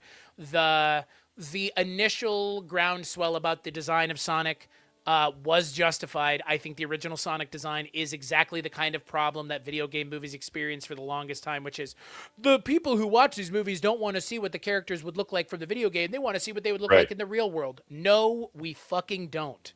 If you're going to make a Mario movie, make it Mario. If you're going to make it Yep. Sonic, make it fucking Sonic. Don't shy away from the fact that it's a 4-foot tall blue hedgehog. Right. Please. Like, if you're going to make a fucking movie about it, lean into it for God's sake. So Yep. the fact that they were like, and let's get one of the great comedic actors of all time to be in the film and just let him do his thing Ham it finally up. for the first time in a decade. I adore the Sonic the Hedgehog movie, the first one. It is a testament to what happens when you actually listen to the fans, and the fans have their hearts in the right place, because there are Snyder cut stories out the wazoo. The Sonic the Hedgehog people were not doing that. They had a very good argument against why Sonic didn't need to look like that, and the studio listened, and the film is better for it. And again, like I said, Jim Carrey's great, James Marsden's great, and the story is fun because you take Sonic and you bring him into our world, so he's the fish out of water, and it totally works. It actually 100% totally works. So I'm curious to hear your thoughts on the second one, but what did you think of the first one? I think it's great. I think the story's well done. I think all the characters are interesting. I think it's a funny way to adapt this, and I think Jim Carrey is the best thing about this movie. That and Ben Schwartz, great voice actor, and Yeah. just perfect choice for this. But really, the reason I chose the second one is because I love all of that, and just adding in Tails with the voice of Idris Elba is just a wonderful choice. I thought it was really well done. It's a fun villain. It's exciting. It is electric on screen. Honestly, the Sonic franchise has not missed yet. All three are pretty great. Well, and I was going to say, I mean, your love of the second one is understood. Have you watched the TV show based on Knuckles? With Not Idris yet. Elba? No. Okay. Because, like, that is then the further extension of that second movie. Like, I love that second movie because of Knuckles. I think it's really fun that they did not do the Chris Pratt thing with the second movie, and technically the first movie, which is they didn't recast. They didn't recast Tails. Right. Tails is played by Colleen O'Shaughnessy, who is the woman that did the voice for the video game. Like, Right. and I love that because, you know, the Charles Martinet of it all was something that I know a lot of people had a lot of problems with, myself included.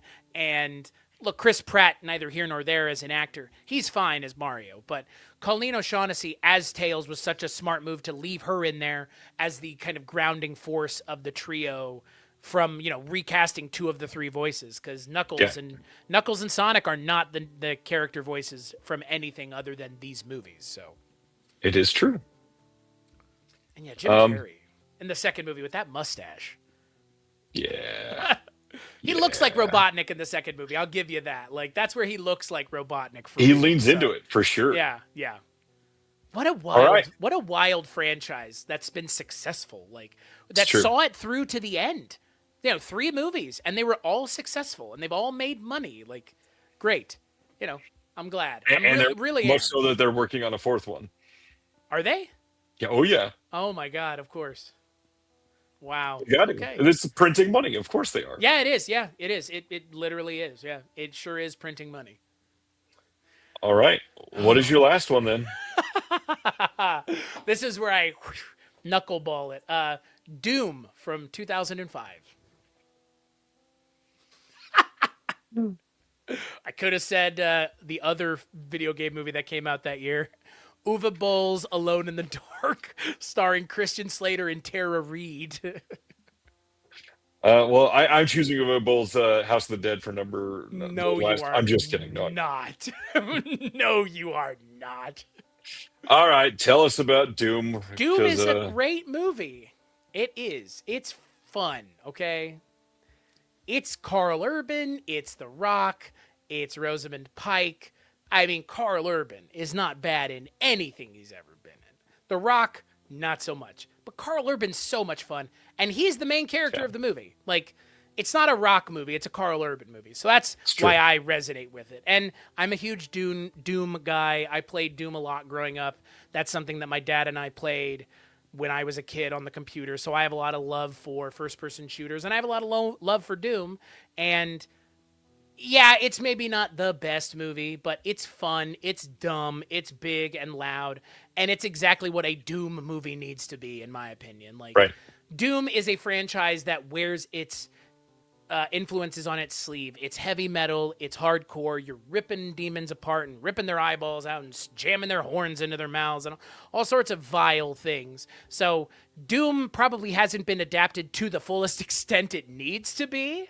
Maybe Astron 6 could adapt Doom and turn it into something truly like Psycho Gorman, the Void level of body horror and rip and tear and, you know, pulling demons apart. But this checks enough of the boxes for me as a fan of the franchise to say, you know, check it out. The sequel is just a mess. So, you know, don't watch Doom Annihilation, but the Doom film from 2005 I think is fun. I gotta be honest, I barely remember this movie. Carl Urban's great. I will agree with that. I need to see it again. Well, I probably don't need to see it again, but Yeah, you um, do. Yeah, you do. You have a flight to Seattle tomorrow. You could watch it on the plane. I got stuff to do. That doesn't involve this. It's true.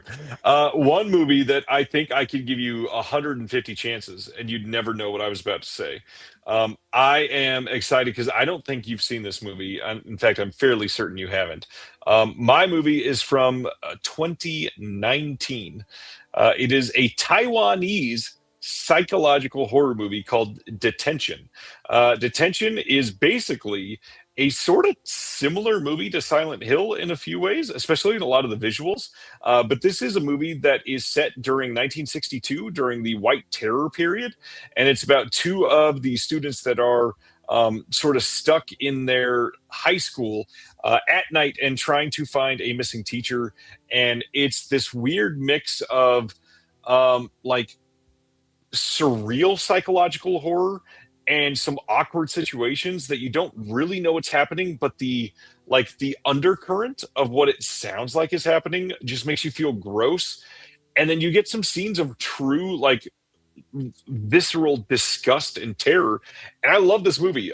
This movie is one of the first movies that I watched that made me like deep dive research for a week afterwards, because I realized I'm just an ignorant American and I know nothing about the White Terror period in Taiwan. Looked it up and was appalled, and immediately had to go read like a whole bunch of shit about it.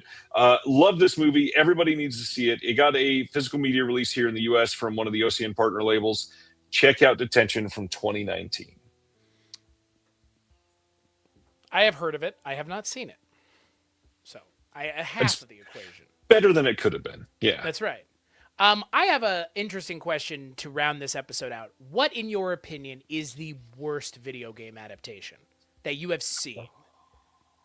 Because that's the thing here, right? Like, the fact that the ones we talked about are good is kind of the outlier in this argument. That's been the whole argument about video game adaptations. Right. Is none of them have been good, and now in the last 5-6 years, we've been getting good video game adaptations.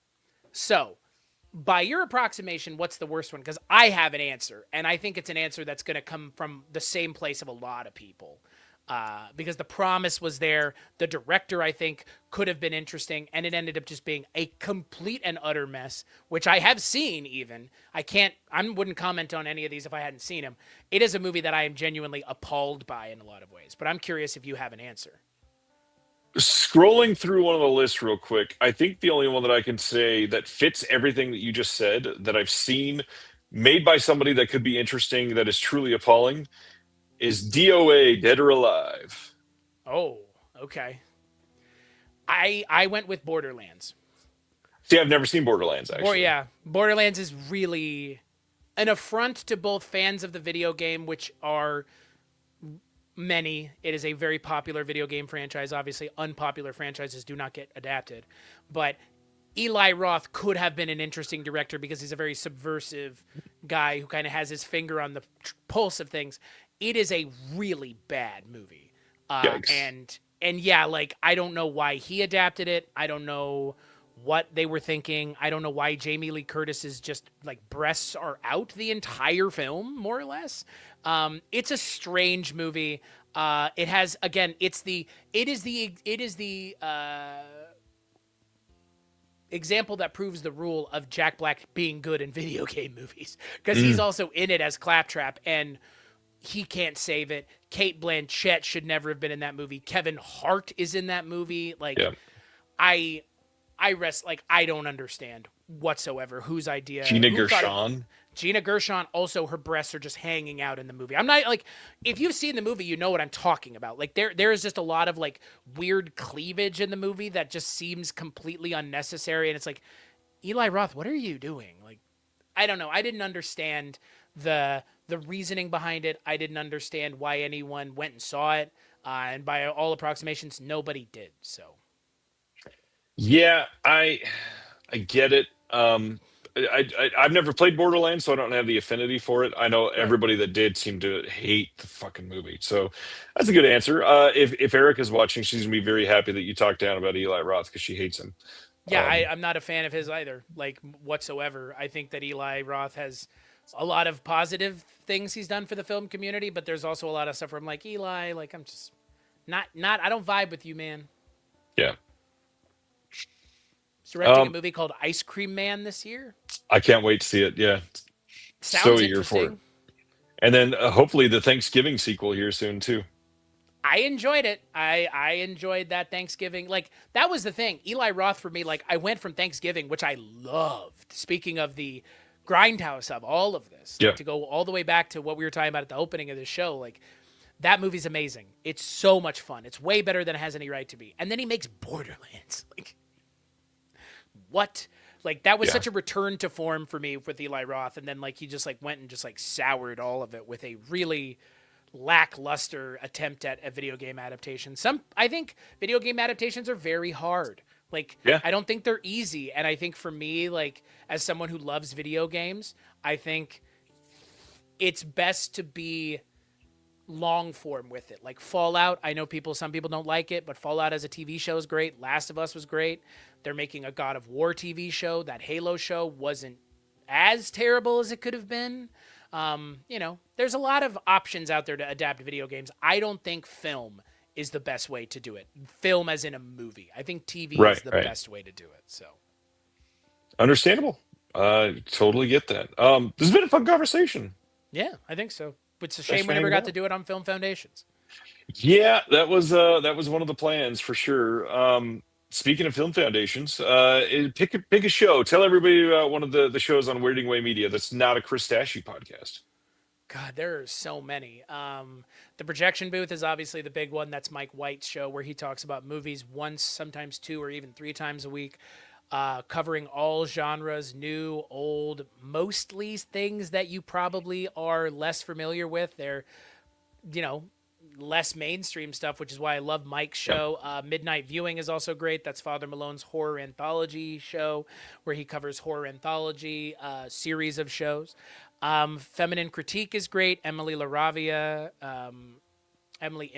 excuse me. Her show is fantastic. Mike has been on there a couple times. She always does some really interesting coverage around the holidays with covering like Hallmark movies. And I think last year she covered that Christmas in Connecticut film, which has Chevy Chase. And then the big one, the award-winning one, 80s TV Ladies, which is hosted by Susan Lambert and Sharon Johnson. They talk about 80s TV shows with a primarily feminine or female cast from a feminine perspective. So those are the shows that I would, preach the praises of. So Film Foundations, though, was a fun time. Last time I was on here, we were talking about the show being kiboshed. So I guess we stuck to it, Ryan. We have not done an episode since then, and this seemingly probably won't be happening anytime soon at this point. No, unfortunately, it would seem that way, yes. Unfortunately, but also fortunately. Thanks for hanging out tonight. Been a good show. Glad you were here. Glad to talk to you. Thank you for more. having me. Always. Everybody, see y'all next Thursday. It's, of course, the first Thursday of the month, which means the good doctor will be here next week, Chris.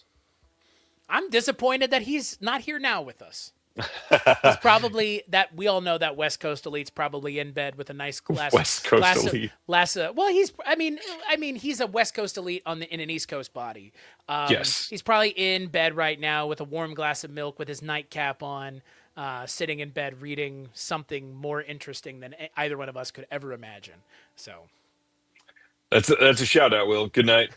Thanks, everybody. We'll see you next Thursday. Stay safe out there. And as usual, fuck ice. Thank you for watching The Disconnected. On the way out, make sure that you are subscribed to the channel, that you've liked the video, and that you've copied the link to be able to share with someone else that may appreciate this.